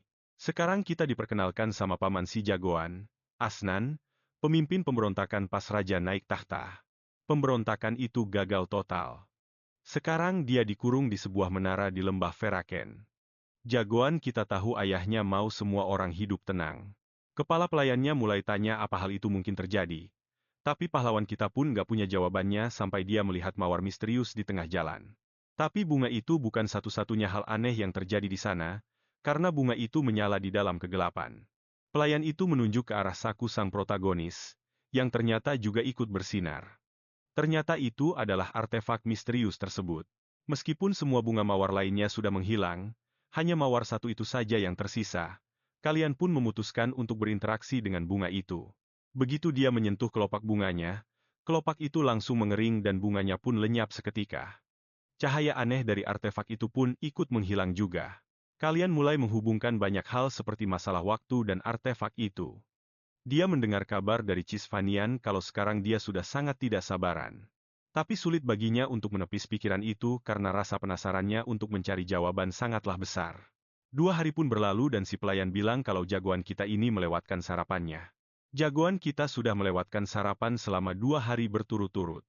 Kalian bilang kalau dia masih merasa sangat kelelahan. Sambil memikirkan banyak hal, jagoan kita pun mencoba untuk tidur. Tapi dia baru sadar kalau ada tamu tak diundang yang datang. Orang yang ada di jendela itu menyadari kalau kekuatan sihir jagoan kita memang nyata. Embusan angin sepoi-sepoi saja sudah cukup untuk membangunkannya. Sambil beranjak dari tempat tidur, kalian berkata, sudah terlalu larut untuk bertamu. Ternyata yang datang adalah Planche. Planche bilang, ada satu mawar yang hilang dari taman, dan itu pasti ulah si pemeran utama kita. Demi menjaga privasi, kalian memasang pelindung sihir untuk benar-benar memblokir suara percakapan mereka agar tidak terdengar keluar. Dia bilang saudaranya itu pasti sangat peduli pada mawar itu sampai-sampai repot-repot datang ke sana. Planche menjawab kalau itu bukanlah bunga biasa. Sekarang kalian mulai berpikir mungkin itulah alasan kenapa jagoan kita sampai melewatkan sarapan, dan dia pun yakin kalau kakaknya itu tahu sesuatu. Randall juga merupakan seorang transenden, dan mawar itu terikat dengan kekuatan suci yang mengalir dalam darahnya. Tapi saat Planche bertanya pada Randall kenapa bunga itu tidak menghilang, Planche sama sekali tidak mendapatkan jawaban apapun. Kalian mulai bertanya-tanya apakah saudaranya itu sebenarnya bodoh, karena mengharapkan jawaban yang jelas tanpa alasan yang masuk akal. Planche tahu hanya kekuatan suci yang bisa membuat mawar itu bertahan begitu lama, tapi dia tidak mengerti kenapa. Akhirnya, Randall memutuskan untuk menyembunyikannya. Hal itu membuat sang protagonis terkejut saat tahu kalau Randall bisa menggunakan kekuatan suci. Karena sesuatu telah terjadi, Planche memutuskan untuk bertanggung jawab. Dia bilang kalau dia sudah membakar mawar itu, dan menyuruh protagonis kita untuk pura-pura bodoh saja. Tapi sebelum dia sempat keluar ruangan, kalian menghentikannya. Dia ingin tahu apa yang sebenarnya sedang dia lakukan. Plunge percaya kalau jagoan kita ini sengaja melewatkan sarapan hanya untuk menutupi kenyataan kalau dia merasa terganggu dengan hal ini. Tapi pertanyaan kalian yang sebenarnya adalah, kenapa saudaranya itu memutuskan untuk membantunya? Padahal hubungan mereka tidaklah sedekat itu. Kata-kata itu membuat Plunge sadar kalau saudaranya masih ingat semuanya. Jadi dia bilang, meskipun Randall punya semacam kekuatan, mereka tetap tidak akan bisa menang. Kini kalian benar-benar terguncang mendengar kata-kata itu. Sepertinya jagoan kita dibantu karena Randall memang tidak punya peluang sama sekali untuk melawan sang ratu. Akhirnya, si protagonis menyadari hal yang sudah sangat jelas. Ternyata kakak laki-lakinya itu memang tidak pernah mau menjadi raja berikutnya. Percakapan itu membuat jagoan kita berpikir keras, memikirkan tentang bunga itu dan juga artefak misterius yang dia dapatkan. Kalian ingin mengerti bagaimana semua itu saling terhubung. Untuk mencapai tujuan aslinya, dia harus melucuti lebih banyak lagi kekuatan dari tangan sang ratu. Waktu semakin menipis. Saat dia tahu apa yang terjadi pada Grey, Celis benar-benar murka karena Grey mengalami luka yang sangat parah. Dia bahkan tidak berhasil sampai ke ibu kota. Berita yang sampai ke telinganya menyebutkan bahwa Markis Evan lah yang bertanggung jawab atas serangan tersebut. Celis tidak habis pikir kenapa seorang ayah tega melakukan hal semacam itu kepada anak kandungnya sendiri. Sepertinya ini adalah perselisihan internal keluarga. Grey menginginkan jabatan ayahnya, dan kenyataannya itu adalah kesepakatan rahasia antara dia dan sang ratu. Dengan bantuan Grey, Celis juga akan membantunya balik. Dia yakin kalau rencana-rencananya masih belum terbongkar. Masalahnya adalah kakaknya itu seorang ahli pedang. Harusnya dia tidak terluka semudah itu, jadi Celis memutuskan untuk mengirimkan beberapa obat untuknya. Dia bertekad untuk mencari tahu segala hal yang terjadi dalam insiden itu. Kemarahan sang ratu pun semakin menjadi-jadi. Apapun yang terjadi, itu adalah langkah strategis dari seorang ahli, dan Celis masih belum mau menyerah begitu saja. Sang ratu akhirnya bertemu dengan seorang ksatria dan memberinya sekantong penuh koin. Ksatria itu mengira kalau itu adalah pemberian yang sangat murah hati. Tam adalah wakil komandan ksatria Paul. Tidak ada yang bisa melihat sifat aslinya, dan sang ratu tahu kalau dia adalah seorang pembunuh berdarah dingin. Sekarang, tinggal masalah apa tugas dia selanjutnya. Celis ingin mencari tahu apa yang terjadi pada Grey dan apakah pelakunya adalah salah satu pengawal protagonis kita. Begitu orang yang bertanggung jawab ditemukan, dia harus dibungkam selamanya. Jika itu terjadi, Tam akan mendapatkan sekantong uang lagi. Dia hanya butuh nama pengawal itu. Sang ratu bilang namanya adalah Arson, tapi jauh di lubuk hatinya, dia yakin kalau dalang sebenarnya adalah si protagonis sendiri. Rumor tentang apa yang terjadi pada Grey pun menyebar ke seluruh istana, ibu kota. Dan hari itu, sang raja memanggil semua bangsawan ke istana karena beliau punya pengumuman yang sangat penting. Beliau bilang selama ini mereka sudah mengabaikan sihir. Tapi sekarang saatnya untuk mengubah arah dengan membentuk sebuah korps penyihir. Para bangsawan pun terkejut karena hal ini akan membahayakan kekuasaan keluarga-keluarga ksatria. Nama divisi ini adalah Falcon. Dan dalam waktu 1 minggu ke depan, divisi ini akan segera diresmikan. Mereka akan menggunakan fasilitas lama dari para ksatria Paul. Setelah pengumuman itu, sang raja meminta untuk ditinggalkan sendirian sebentar. Tapi beliau malah berpapasan dengan protagonis kita, yang tahu betul kalau hal ini akan membuat para bangsawan sangat kesal. Kion ingin tahu apakah ayahnya bakal baik-baik saja. Tapi sang raja meyakinkannya kalau itu bukan urusan anaknya untuk merasa khawatir. Bocah kita ini memanfaatkan momen saat sedang sendirian untuk membahas topik lain. Dia ingin bicara dengan keluarga para ksatria. Raja merasa hal itu aneh. Tapi dia segera sadar kalau putranya ingin membangun aliansi. Berisiko, tapi berani juga. Hal itu cukup membuat sang raja terkesan sampai-sampai dia menyuruh putranya melakukan apapun yang dia mau. Ini juga dilakukan supaya dia nggak jadi pusat perhatian keluarga Burean. Kion juga menyarankan agar mereka segera pergi berburu bersama kakak laki-lakinya. Begitu mendengar kabarnya, sang kepala pelayan merasa senang banget karena tokoh utama kita sedang membangun faksi politiknya sendiri. Percakapan mereka terhenti saat Arson datang dengan kondisi yang kelihatan capek banget, tapi sepertinya dia sudah menemukan solusinya. Dia menemukan solusi untuk masalah teleportasi itu. Logikanya ternyata sama dengan segel sihir. Ini adalah benturan antara si pengelana dengan portalnya. Kalian ingin tahu detailnya, tapi dia bakal segera mendengarnya nanti. Dia menyuruh si penyihir itu istirahat sebentar. Tapi Arson bilang dia harus segera bicara dengan Ellen sekarang juga. Dia ingin mendiskusikan penemuannya, tapi si tokoh utama tetap memaksa agar dia istirahat, karena sudah saking capeknya, Arson sampai nggak punya tenaga lagi buat berdebat. Colin diam-diam memperingatkan Arson agar jangan ketiduran di jalan pulang, tapi si penyihir itu sudah keburu pingsan. Dia teringat kata-kata si tokoh utama dan langsung tersentak bangun tepat saat karavannya sedang disergap. Beberapa pria mulai mendekat. Arson menyuruh pengemudinya untuk tancap gas dan jangan menoleh ke belakang. Sebuah senjata dilemparkan ke arah si penyihir, tapi dia berhasil melindungi dirinya sendiri. Entah bagaimana, Arson ternyata sudah menduga hal semacam ini bakal terjadi. Dan sebagai anggota dari Falcon yang baru dibentuk, dia sudah siap sepenuhnya untuk bersenang-senang sedikit. Kion sedang berada di tengah perjamuan bersama gurunya, yang menyadari kalau Arson gak kelihatan. Bocah kita bilang kalau Arson pasti sedang sibuk dengan tanggung jawabnya sendiri, karena apa yang terjadi pada Grey sudah jadi konsumsi publik. Sang ratu pasti bakal mulai bergerak. Dia nggak mungkin senang sekarang karena dia baru saja kehilangan sekutu utamanya. Hanya dengan kematian Evan, barulah putranya bisa mewarisi gelar itu. Dengan kondisi sekarang, Cise nggak bisa memastikannya. Dia nggak tahu apakah ayahnya ikut campur. Dia butuh waktu untuk menenangkan pikirannya sendiri. Dia juga sama sekali nggak tahu apa yang sanggup dilakukan oleh Arson. Dan jagoan kita yakin kalau Arson bisa menangani beberapa ksatria itu sendirian. Wajah terakhir yang dilihat bocah kita di kehidupan masa lalunya adalah wajah Arson, dan itu akhirnya berubah menjadi rasa kagum. Saat ini, para karakter figuran itu sedang dihabisi dengan cara yang sangat brutal.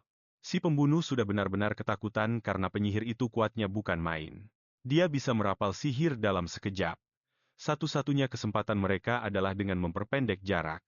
Jadi, dia memprovokasi anak buahnya dengan iming-iming hadiah yang seharusnya mereka dapatkan. Tapi serangan mereka benar-benar diredam oleh penghalang sihir, yang justru mempercepat kematian mereka sendiri. Mereka pun segera sadar kalau seharusnya mereka nggak pernah mengambil kontrak itu. Mengirim sekelompok pria yang jumlahnya 10 orang melawan musuh seperti ini sih benar-benar konyol.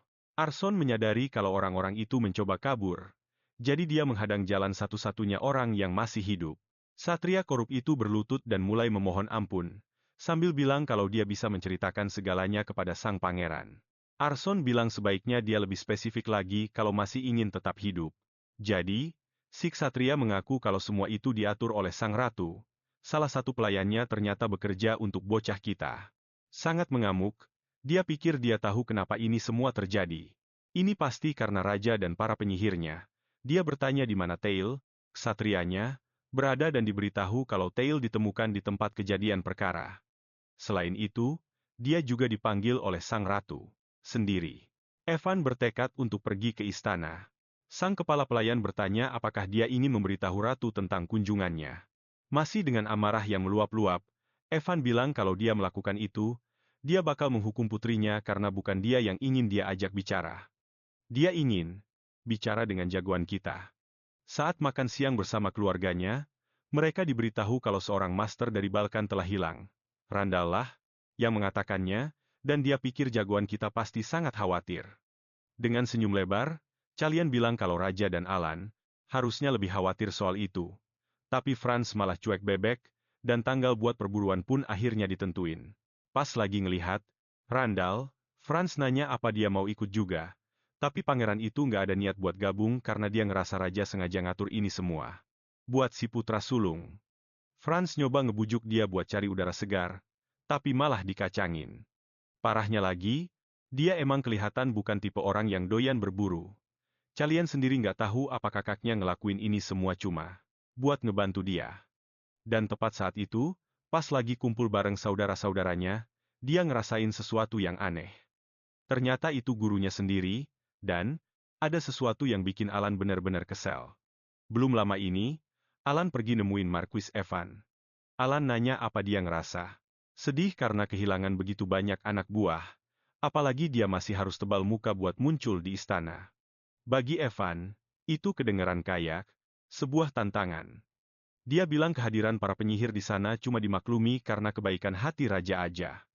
Alan ngejawab kalau setidaknya ada salah satu dari mereka yang emang lagi dapat hati raja. Evan yang murka bilang kalau dia udah tahu siapa yang selama ini ngaruhin pangeran muda ke jalan yang salah.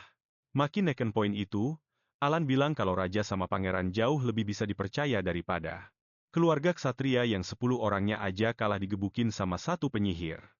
Alan mendekat terus ngebisikin telinga Evan. Dia nanya berapa banyak sogokan yang dia dapat kali ini. Dia bilang Evan pasti dapat untung lebih gede sekarang dibanding pas dia ngejual anaknya sendiri. Hal itu benar-benar bikin Evan meledak, sampai dia ngelepasin seluruh auranya.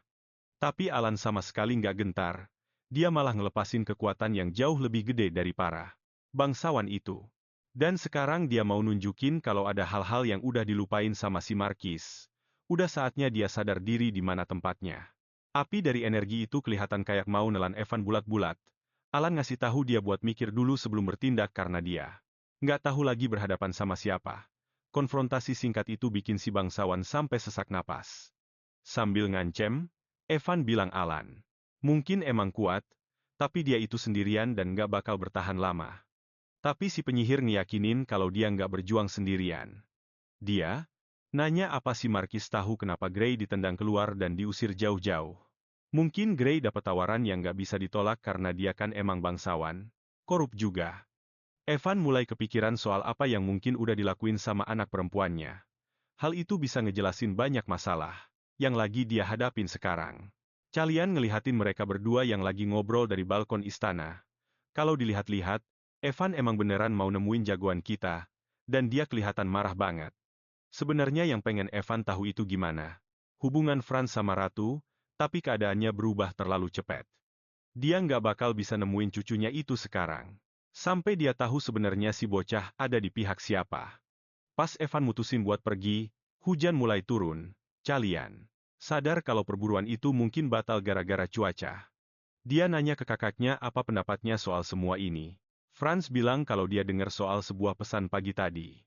Sambil merintahin beberapa ksatria, kalian mikir kalau Franz pasti ngerasain bentrokan antara dua mana pagi itu, tanda kalau omongan raja bener.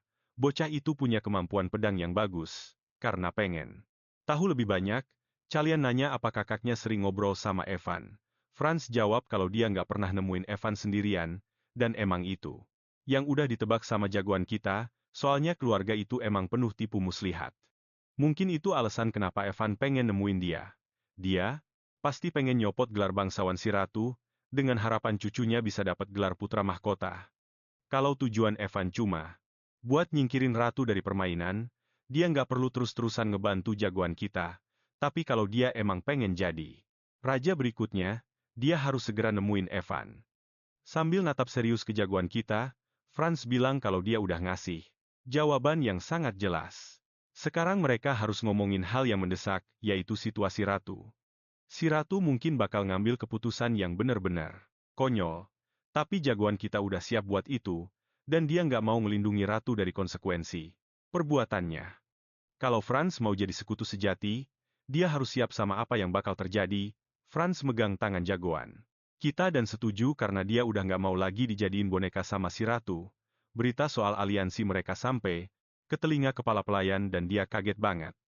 Itu artinya si putra sulung udah berkhianat sama ibunya sendiri, padahal secara teori dia nggak punya alasan buat itu.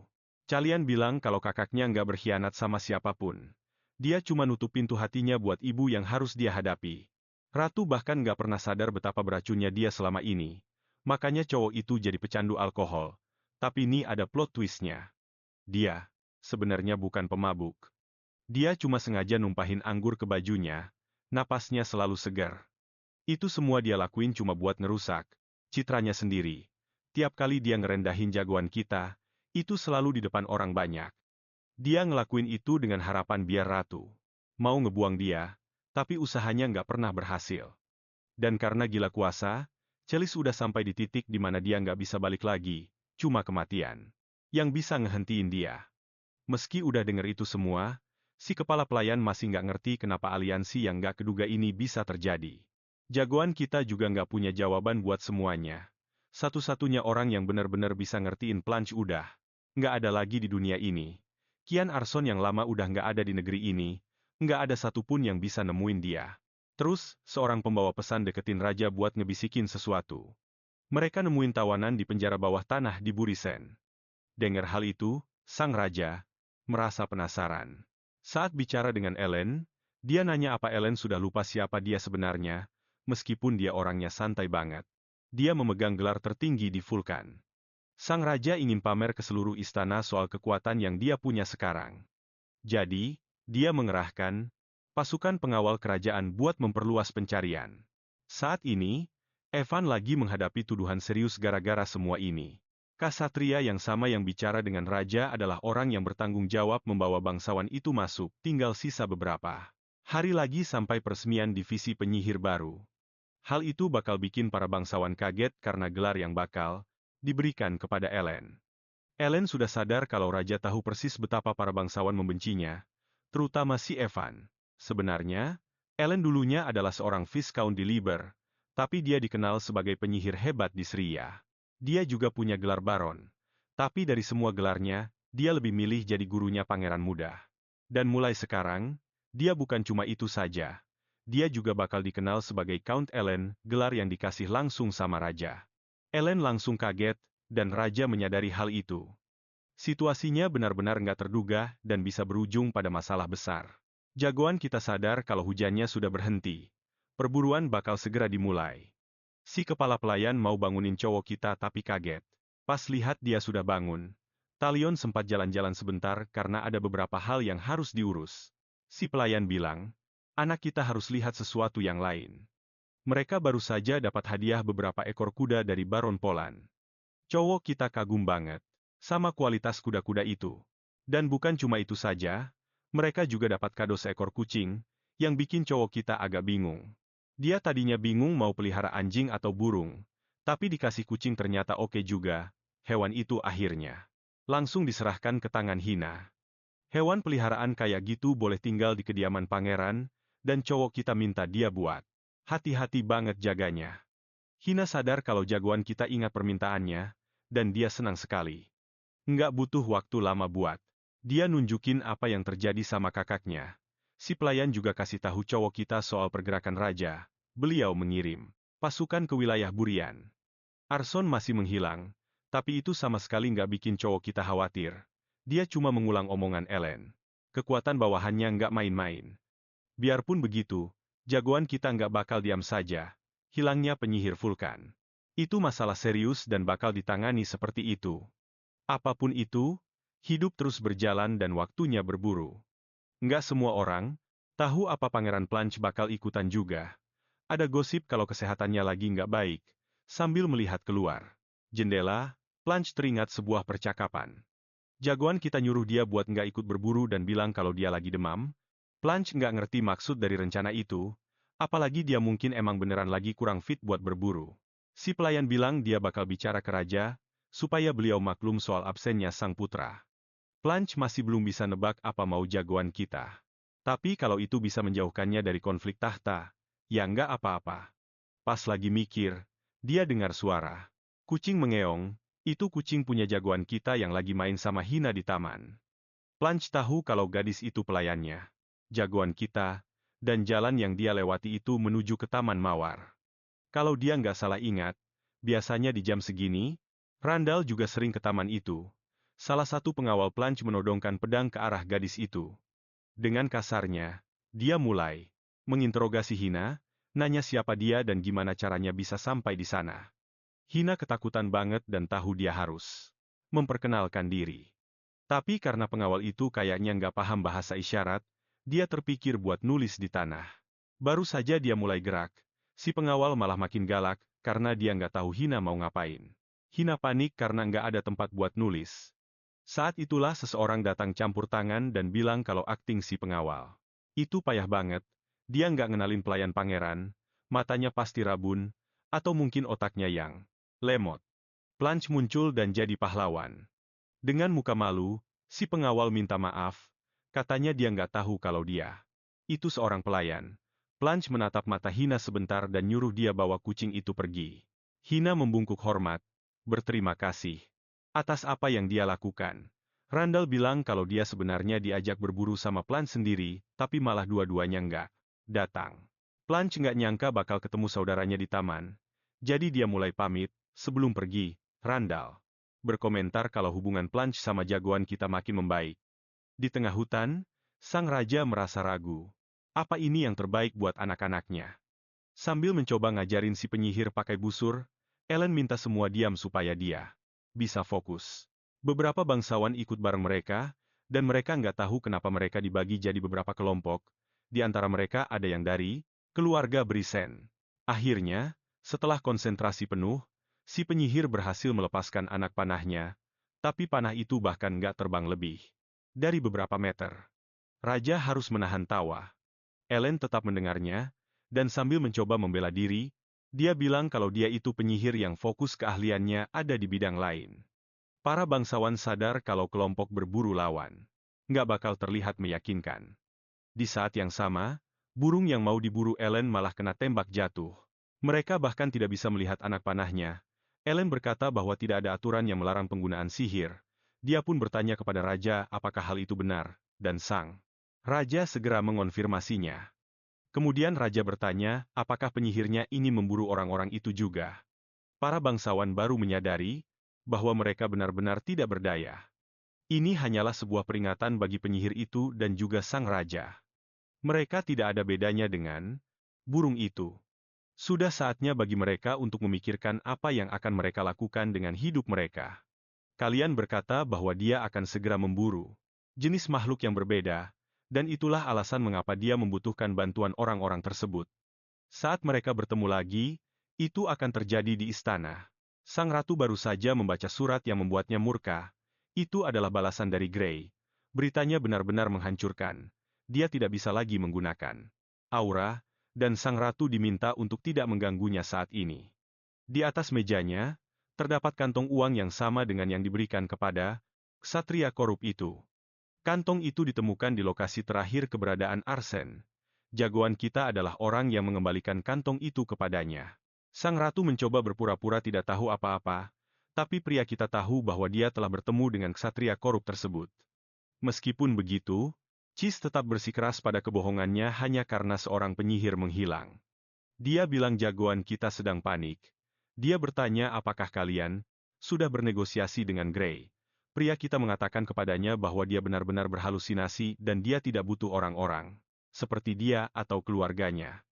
Cis memarahinya, berkata bahwa dia harus lebih sopan. Pria kita berjanji bahwa sebentar lagi dia akan membayar semua perbuatannya.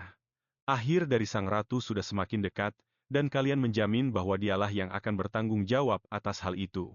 Mengingat percakapan itu hanya membuat Cis semakin marah, dan dia melemparkan kantong koin itu ke lantai. Benar-benar termakan oleh amarah, Cis menyadari bahwa dia tidak punya apa-apa lagi untuk dipertaruhkan, sudah waktunya untuk menyelesaikan semuanya. Di malam hari, seseorang mencoba menyelinap ke kamar Blanche. Bocah itu langsung terbangun dan menyadari bahwa penyihir itu telah melewati pertahanan dengan mudah. Ternyata protagonis kitalah yang melakukannya.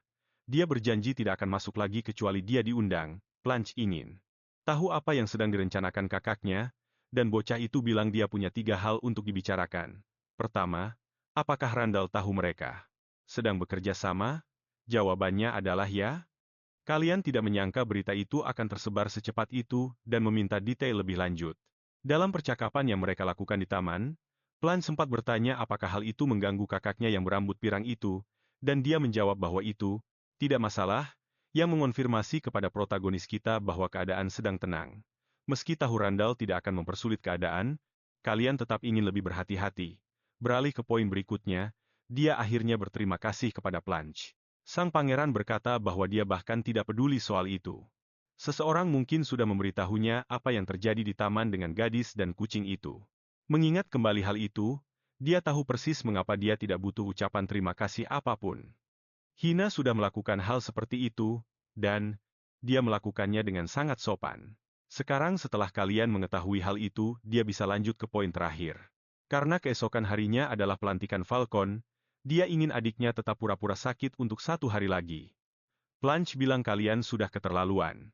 Kalian setuju, tetapi meminta adiknya untuk tidak ikut campur dengan cara apapun terhadap apa yang akan segera terjadi.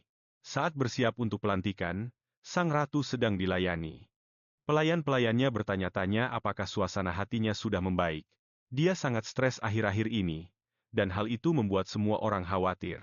Mungkin wanita itu seharusnya mendengarkan ayahnya dan menikah dengan bangsawan di pedesaan saja. Tanpa sengaja, salah satu pelayan menarik rambut sang ratu terlalu keras. Saat dia mencoba meminta maaf, dia tidak menyadari sebuah tangan sudah melayang ke arahnya. Sang ratu menamparnya tanpa ampun, membuat pelayan itu memohon pengampunan. Pelayan lain mencoba mengambil tanggung jawab, mengatakan bahwa dialah yang belum mengajari pelayan itu dengan benar. Cis mengambil kesempatan itu untuk menekan wanita tersebut lebih jauh lagi. Akhirnya, upacara pun dimulai. Banyak bangsawan telah berkumpul untuk acara tersebut. Ellen mengumumkan pendirian lingkaran penyihir, yang diimpikan oleh raja dan didukung oleh istana bangsawan. Itu menandai dimulainya era baru di kekaisaran. Di tengah pengumuman tersebut, sebuah ledakan besar terjadi, mengerikan bagi semua orang. Itu terjadi di kediaman sang ratu, protagonis kita menjadi semakin gelisah. Orang-orang bilang Arsen yang bertanggung jawab. Sepertinya bocah itu tidak menyangka hal seperti ini akan terjadi, dan dia sangat terguncang. Tidak butuh waktu lama bagi para bangsawan untuk ikut panik dan mengalihkan perhatian mereka kepada protagonis kita. Dia segera menyadari bahwa ini juga merupakan jebakan dari sang ratu. Raja menyuruh semua orang untuk tenang. Kekacauan adalah hal yang tepat yang diinginkan oleh para penyerang, jadi mereka harus tetap tenang. Mereka masih belum tahu apa yang sebenarnya terjadi. Seseorang di sana berkata bahwa dia telah melihat pelakunya secara langsung. Wanita itu mulai berjalan menuju para bangsawan. Ternyata itu adalah sang ratu yang berbicara tentang identitas orang yang meledakkan apartemennya. Setelah percakapan yang dia lakukan dengan protagonis kita, Blanche mulai merasa sangat bingung.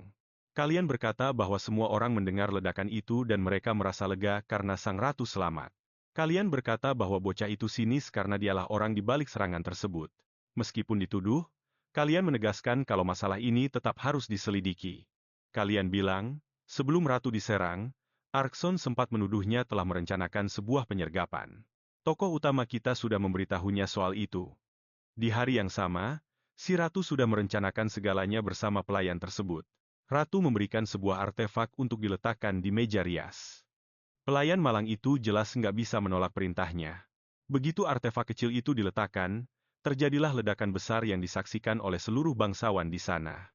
Kalian bilang kalau pangeran jelas nggak percaya dengan tuduhan si ratu, jadi dia harus membawa Arkson sendiri ke sana untuk membuktikan kalau dia nggak bersalah.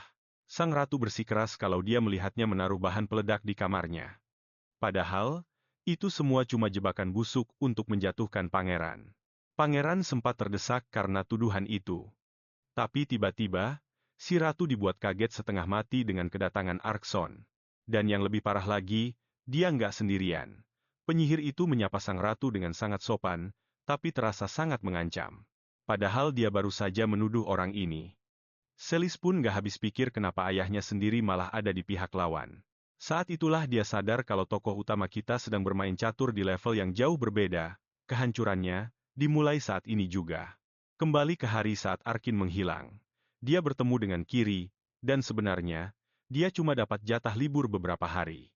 Tapi hilangnya Arkin malah membuat keluarga Birus dalam masalah besar. Evan gak punya cara buat menghindar dari tuduhan-tuduhan itu.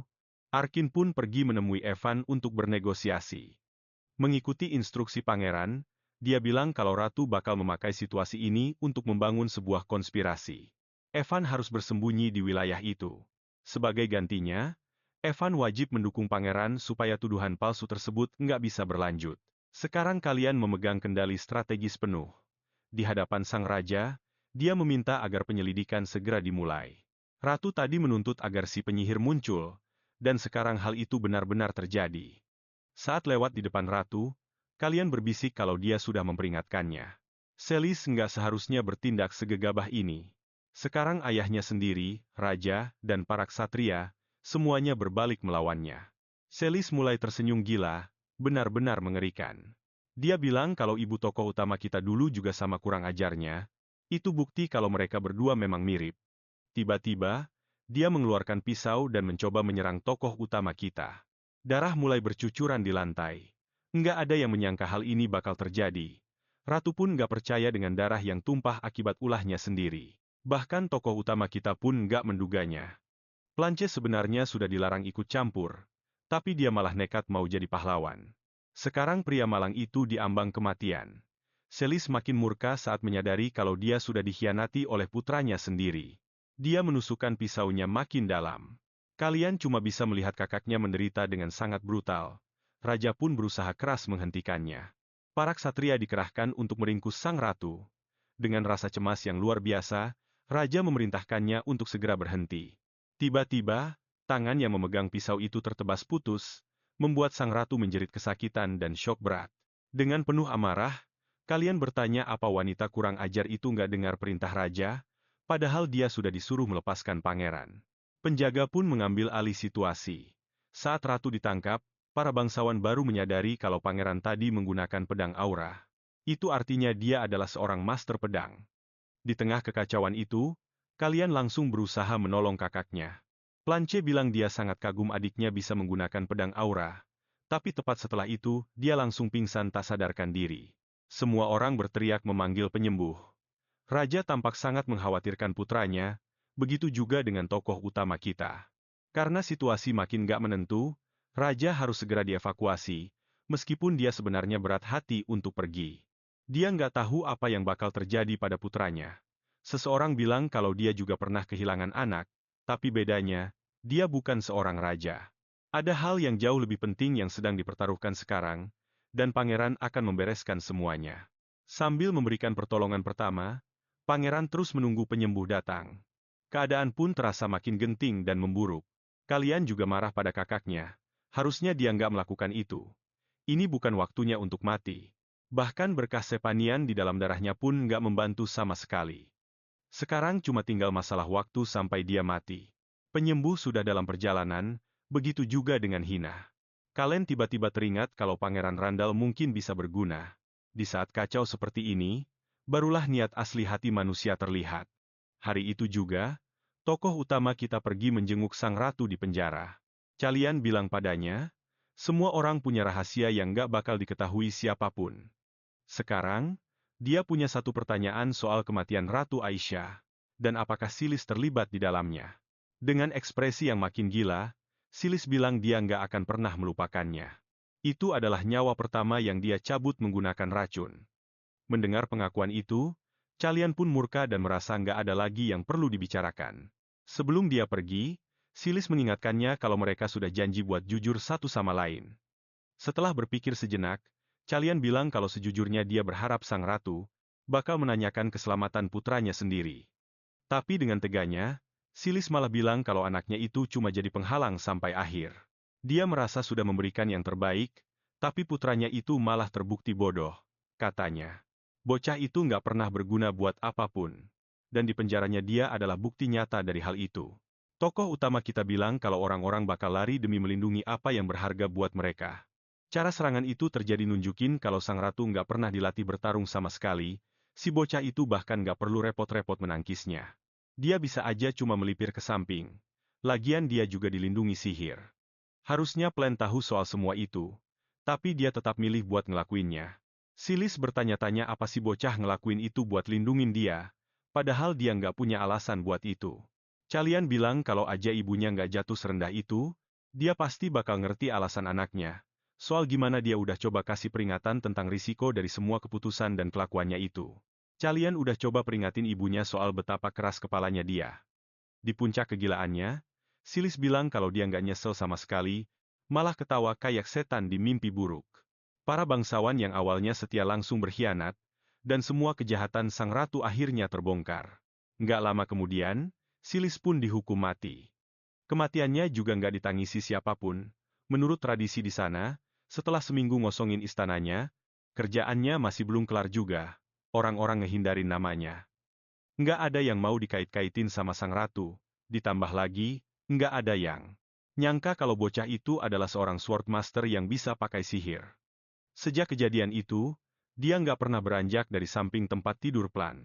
Akhirnya Plan bangun dan nanya kenapa si bocah itu ada di situ sambil asyik makan pisang. Kalian bilang kalau dia lagi mikir keras. Gimana caranya ngejelasin kemampuan pedangnya tanpa bikin orang curiga? Karena belum nemu jawabannya, dia nyuruh kakaknya buat istirahat lagi aja. Plan nyuruh dia istirahat di kamarnya sendiri, tapi tokoh utama kita minta kakaknya itu buat sedikit lebih ramah. Kalian belum mau pergi biar nggak diberondong macam-macam pertanyaan. Waktu berlalu, bahkan Alan pun sampai kangen sama bocah itu. Akhirnya kalian ditendang keluar dari kamar Plant. Plant udah bosen lihat mukanya terus, padahal dia udah nemenin di sana selama 4 hari, dan dia ngerasa itu udah lebih dari cukup. Alan tadinya ngira si bocah bakal tinggal seminggu lagi, dan emang itu rencana awalnya. Bahkan para pelayan pun heboh ngerumpiin soal tokoh utama kita yang katanya bisa pakai pedang aura. Di mata gurunya, bocah itu nggak pergi cuma gara-gara diusir. Dia pasti udah nemuin alasan yang pas, sesuatu yang bisa diterima sama semua orang. Kalian sadar dia payah banget kalau bohong, tapi ada yang bisa bantuin dia. Dia pergi ke ruang kerja raja, dan sang raja juga nggak boleh tahu kebenarannya. Kalian bilang kalau pas upacara penobatan itu, dia dapat berkat dari Sisfunian yang ngebangkitin kemampuannya sebagai Sword Master. Kalian ngasih unjuk sedikit kebolehannya karena dia bisa pakai aura dan sihir. Dia belajar beberapa trik buat ngebentuk pedang itu. Sekarang sang raja ngerti kenapa anaknya itu dalam bahaya yang lebih besar dibanding kakaknya sendiri. Dia juga sadar kalau si penyihir udah tahu dari awal. Kalian minta maaf dan bilang harusnya dia kasih tahu lebih awal. Tapi raja maklum sama alasan si bocah. Masalahnya, para bangsawan nuntut penjelasan dan upacaranya sempat ditunda. Disaranin biar si bocah pakai momen itu buat ngejelasin semuanya. Tetap aja, raja berharap banget kalau dia dikasih tahu dari dulu. Alan langsung sadar kalau muridnya itu beneran cerdik di depan raja. Semua hal ini sangat menguntungkan. Sekarang setelah semua orang tahu anaknya adalah Swordmaster, Barisen pasti bakal lebih waspada mulai sekarang. Bukan cuma dia, tapi Randall juga, yang selama ini tetap tenang. Bahkan di hari krisis itu pun, Raja khawatir soal kemungkinan Randall bakal ngerebut tahta. Pikirannya terganggu sama sebuah pertanyaan, dan meski cemas, dia sadar kalau cuma waktu yang bisa jawab apa yang bakal terjadi nanti. Seminggu kemudian, upacara pun digelar lagi. Mereka juga ngumumin kehadiran dari Swordmaster yang baru. Sementara itu, Barisen mengurung diri sepenuhnya dan menghindarin kontak dengan siapapun. Di sana, pria itu nggak berhenti-berhenti latihan pedang sampai bikin para pelayannya khawatir. Yang bikin Barisen murka adalah kenyataan kalau dia nggak bisa ngelihat aura si bocah, hal yang cuma terjadi kalau lawannya jauh lebih kuat. Akhirnya, musim dingin pun tiba di negeri itu. Kucing peliharaan tokoh utama kita lagi jalan-jalan di taman dan ketemu sama Plan. Meski diabaikan, si kucing itu malah nempel manja ke kakinya. Bunga-bunga yang dulu ditanam sang ratu nggak lagi menebar wangi di sana. Ulang tahun raja dirayakan dan dia beneran senang karena dikelilingi orang-orang baik. Musim semi pun akhirnya menyapa mereka. Awal yang baru buat mereka semua. Dan di tengah perayaan itu, ada seorang pria misterius yang mendekat. Alan dan muridnya kaget bukan main karena Chase, kakak dari kehidupan masa lalu tokoh utama kita, ada di sana juga. Chase datang tiba-tiba tanpa diduga. Kita pun dibawa kembali ke 2 tahun yang lalu. Kita dibawa balik ke 2 tahun lalu buat ngelihat gimana awal mula perjalanan ini dimulai. Beberapa bulan sebelum kejadian itu, banyak hal yang berubah di hidup sang tokoh utama. Dia ngerasa terlahir kembali lewat cara yang susah dijelasin. Alan diundang secara pribadi buat datang ke acara ulang tahun itu. Raja pengen sahabatnya ada di sana karena ini ulang tahun pertamanya sebagai duda. Tahu kalau pestanya bakal liar banget, Alan janji nggak bakal ninggalin wilayah itu. Dia juga bilang kalau waktu rasanya berlalu cepat banget. Sambil ngeteh bareng, Raja ingat lagi momen pas si penyihir baru sampai di negeri itu dan betapa semangatnya dia nunggu tahun baru. Tokoh utama kita terus ngelatih kemampuannya, bertahan sekuat tenaga dari serangan Arson, pedang auranya beneran jadi senjata yang mengerikan. Dengan memanipulasi energi, dia bisa mengubahnya jadi perisai yang kuat. Habis bertahan, dia pun mutusin buat ganti menyerang musuhnya. Dia menyudutkan penyihir itu dengan sangat mudah. Itu adalah sesi latihan yang luar biasa, dilakukan di depan mata semua penyihir lain di organisasi tersebut. Kalian merasa terkesan dengan kemampuan teleportasi Arson, dan sebaliknya, Arson pun kagum dengan ilmu pedang bocah itu. Pengendalian mananya benar-benar halus dan terlatih. Arson bahkan lebih terkejut lagi saat menyadari bahwa sebenarnya bocah itu masih menahan diri. Para penyihir yang melihatnya sekarang malah ingin belajar dari Arson, yang bisa mengeluarkan sihir tanpa perlu merapalkan mantra sama sekali. Planche juga ikut menonton latihan itu, dan saat ditanya apakah dia menyukai pertunjukannya, dia menjawab tidak. Lalu sang protagonis bertanya, apa yang dia inginkan sekarang dan apakah dia tertarik untuk melatih para penyihir tersebut. Di kehidupan sebelumnya, Planche lah yang bertanggung jawab untuk memperkuat divisi itu, faktor kunci yang mengubah mereka semua menjadi iblis. Itulah alasan mengapa sang protagonis memberikan tawaran tersebut. Namun, Planche masih saja bersikap seolah tidak peduli. Percakapan mereka terhenti oleh sang pelayan yang memberitahu bahwa Markis Evan ingin bertemu.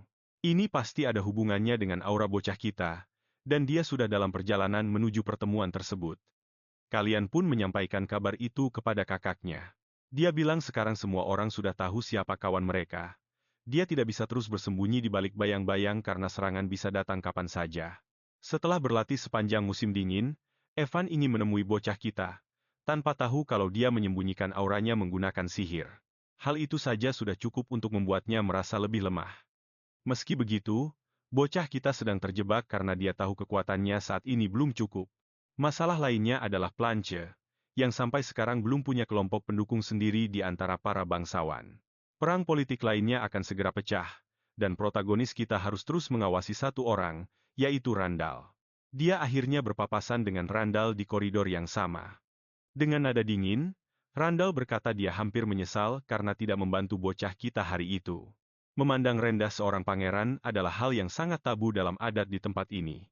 Kalian, yang menyadari hal itu, tetap berdiri dengan tegak dan kokoh. Dia berkata bahwa dia hanya berjarak 3 langkah lagi untuk mengakhiri semua kesombongan itu. Dia pun mengungkit soal mawar yang tampak abadi itu. Sepertinya dia akhirnya paham apa maksudnya. Randall kemudian bertanya apakah bocah kita sudah melihat mawar tersebut. Sambil tersenyum, kalian berkata bahwa dia selalu memikirkan mengapa mawar itu bisa begitu mencolok. Mungkin itu adalah pertanda bahwa bunga akan selalu mekar di taman kakaknya, selama bunga-bunga itu tidak berakhir di luar jangkauan. Dan itulah pesan yang ingin dia sampaikan. Mereka saling menatap tajam di akhir percakapan tersebut. Saat Alan mendengar hal itu, dia sangat marah dan menyarankan untuk memperkenalkan Randall kepada Evan agar mereka bisa bersekongkol bersama. Karena bocah kita terlihat sangat berani mencari musuh, Alan merasa geram dengan sikap muridnya yang keras kepala itu. Tapi Kellyanne menegaskan bahwa dia tidak memprovokasi siapapun tanpa alasan. Sekarang dia yakin kakaknya tidak akan bergerak dalam waktu dekat. Dia tidak akan melakukan tindakan apapun sampai dia yakin tidak ada peluang aliansi yang terbentuk antara kalian dan Evan. Setelah semua yang terjadi, Evan akan menjadi sangat waspada karena dia sudah tidak sabar untuk menghabisi bocah kita. Planche juga akhirnya menjadi sekutu. Namun, logika harus digunakan untuk meraba aliansi baru, dan itu bukan berarti protagonis kita sudah masuk dalam daftar. Di tempat pertarungan ilegal berlangsung, orang-orang sedang bersenang-senang. Tiba-tiba, seorang pria berkerudung menarik perhatian semua orang. Mereka menuntut agar dia membayar biaya masuk. Jawabannya datang dalam bentuk satu tebasan pedang yang membuat kepala terpisah dari tubuhnya. Perintah yang diterima Kiri sangat jelas. Suasana panik pun mulai menyebar ke seluruh tempat tersebut. Satu-satunya orang yang tidak boleh dia sentuh adalah mereka yang bekerja di sana karena terpaksa, sedangkan para penjaga dihabisi dengan sangat mudah. Seharusnya tidak ada satupun orang yang selamat. Kiri menjalankan tugasnya dengan penuh dedikasi dan tanpa ampun. Dia pergi ke kantor utama dan hampir saja terkena serangan di wajahnya. Salah satu preman di sana menyandera seorang gadis. Kiri sekarang jauh lebih terampil.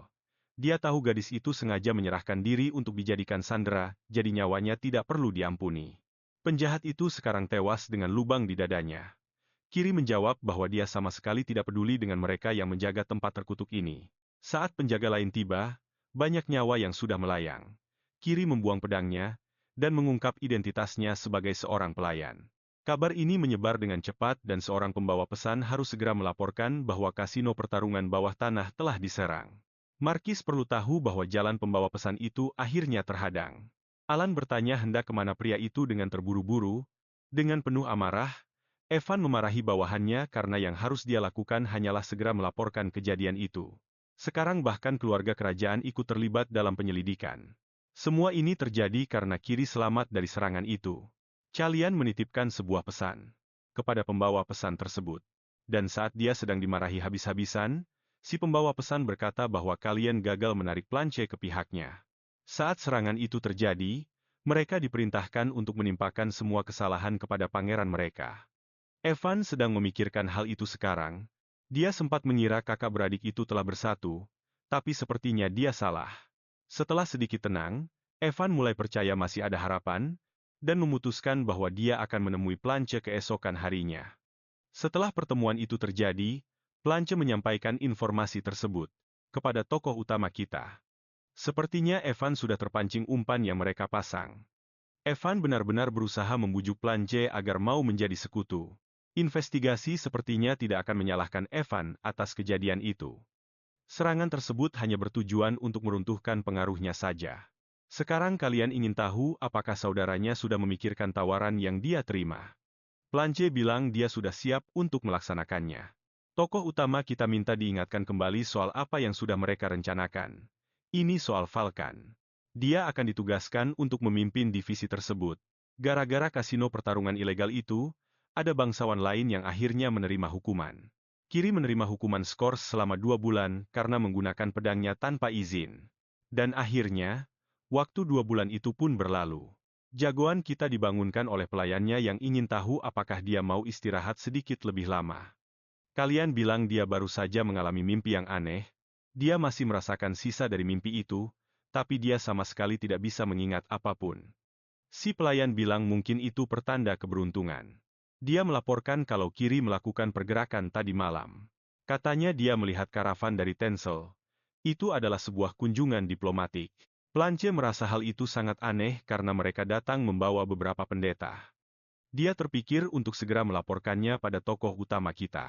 Di antara orang-orang itu, ada juga pewaris dari Sekretia. Sekarang pertanyaannya adalah, apa yang sedang dia lakukan di sana? Chase bilang merupakan suatu kehormatan bisa bicara dengan salah satu ahli waris. Sekilas bayangan masa lalu tokoh utama kita muncul dalam pertemuan mereka berdua. Chase mengaku kalau dia memang sedang jauh dari tanah airnya, tapi ada urusan penting yang harus dia selesaikan di sana. Sambil menunggangi kudanya, tokoh utama kita melihat siapa yang ada di sana. Sepertinya itu menjelaskan perasaan aneh yang dia rasakan pagi tadi. Inilah yang memang seharusnya terjadi hari itu. Alan merasa terkejut saat mengetahui siapa saja yang hadir di hari ulang tahun sang raja. Chase, sang pewaris Sekretia. Sosok yang membuatnya merasa sedikit tidak tenang. Tak butuh waktu lama, Alan memutuskan apa yang harus dilakukan. Menemui tokoh utama kita. Dia percaya muridnya itu perlu bersiap lebih matang untuk pertemuan ini. Dia mungkin akan terlalu ragu karena merasakan konflik yang terikat dengan kehidupan masa lalunya. Sementara itu, Chase sudah menunggunya di dalam aula. Saat mendekati jagoan kita, dia mengungkapkan kalau dia sudah lama ingin bertemu dengannya. Kalian hanya terdiam selama beberapa detik. Dan Chase merasa hal itu sangat aneh. Sambil tetap menjaga ketenangannya, jagoan kita bilang kalau dia juga sudah menantikan pertemuan ini. Akhirnya Alan berhasil masuk ke dalam aula juga. Melihat kedua pangeran itu sudah bertemu, dia bertanya kenapa mereka malah menghalangi pintu masuk. Chase bilang dia sudah lama tidak bertemu dengan penyihir itu dan berharap dia baik-baik saja.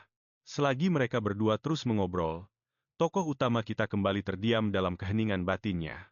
Dia perlu menarik napas dalam-dalam. Karena pertemuan ini, Planche mengamati semuanya dengan saksama demi kedatangan pewaris Sekretia ke tanah tersebut. Pasti ada alasan yang sangat penting. Alan bertanya apa alasan sebenarnya. Chase sadar kalau dia tidak akan bisa menyembunyikan apapun darinya. Mungkin kata-katanya tidak pantas dianggap sebagai kebenaran, tapi dia berharap sang master mau mendengarkannya. Chase kembali membahas soal poros waktu. Artefak yang sudah menghilang tanpa penjelasan apapun.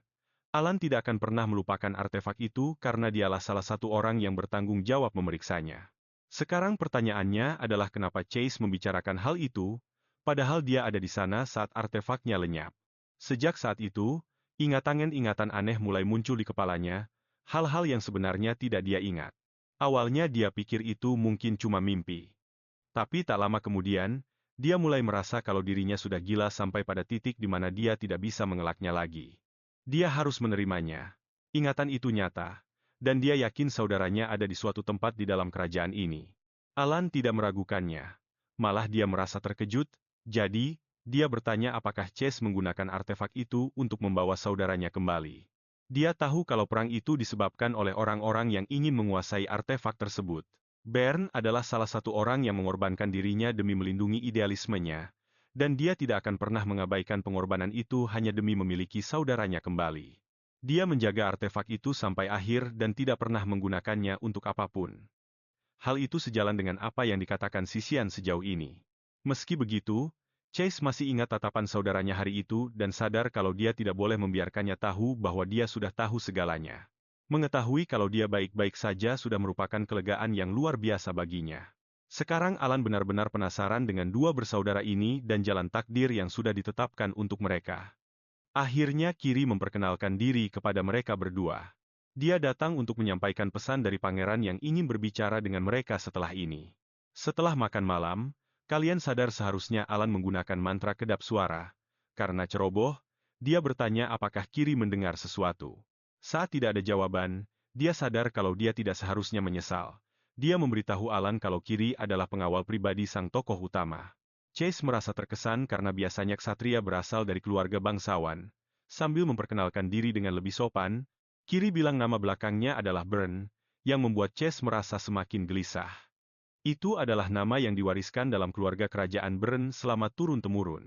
Nama itu memiliki arti pahlawan yang tidak akan pernah sirna. Kembali ke tokoh utama kita, dia masih berusaha mencari tahu apa yang memotivasi kunjungan tersebut.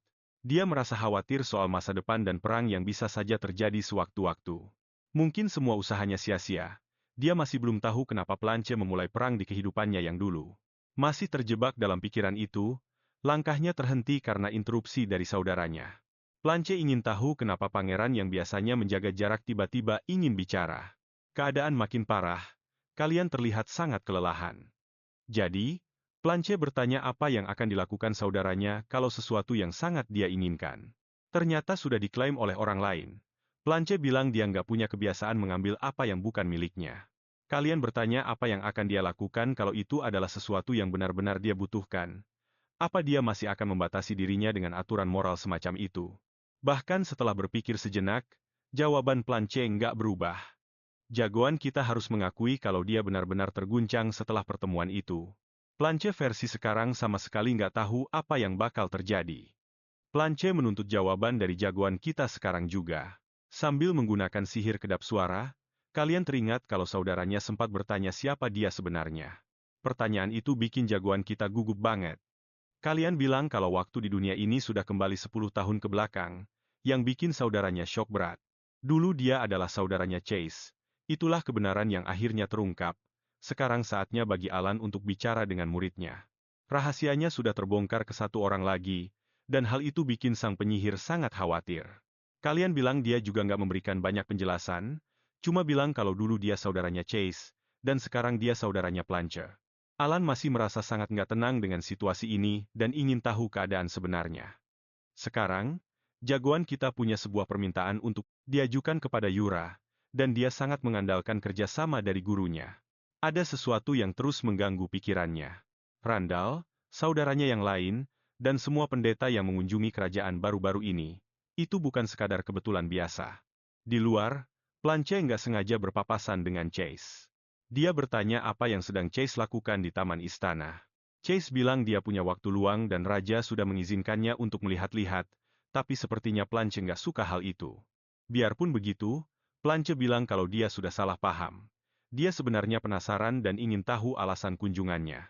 Sepertinya Chase ada di sana bukan cuma buat ngobrol sama penyihir agung. Chase dengar dia bakal menghadapi orang yang bertanggung jawab atas Falcon.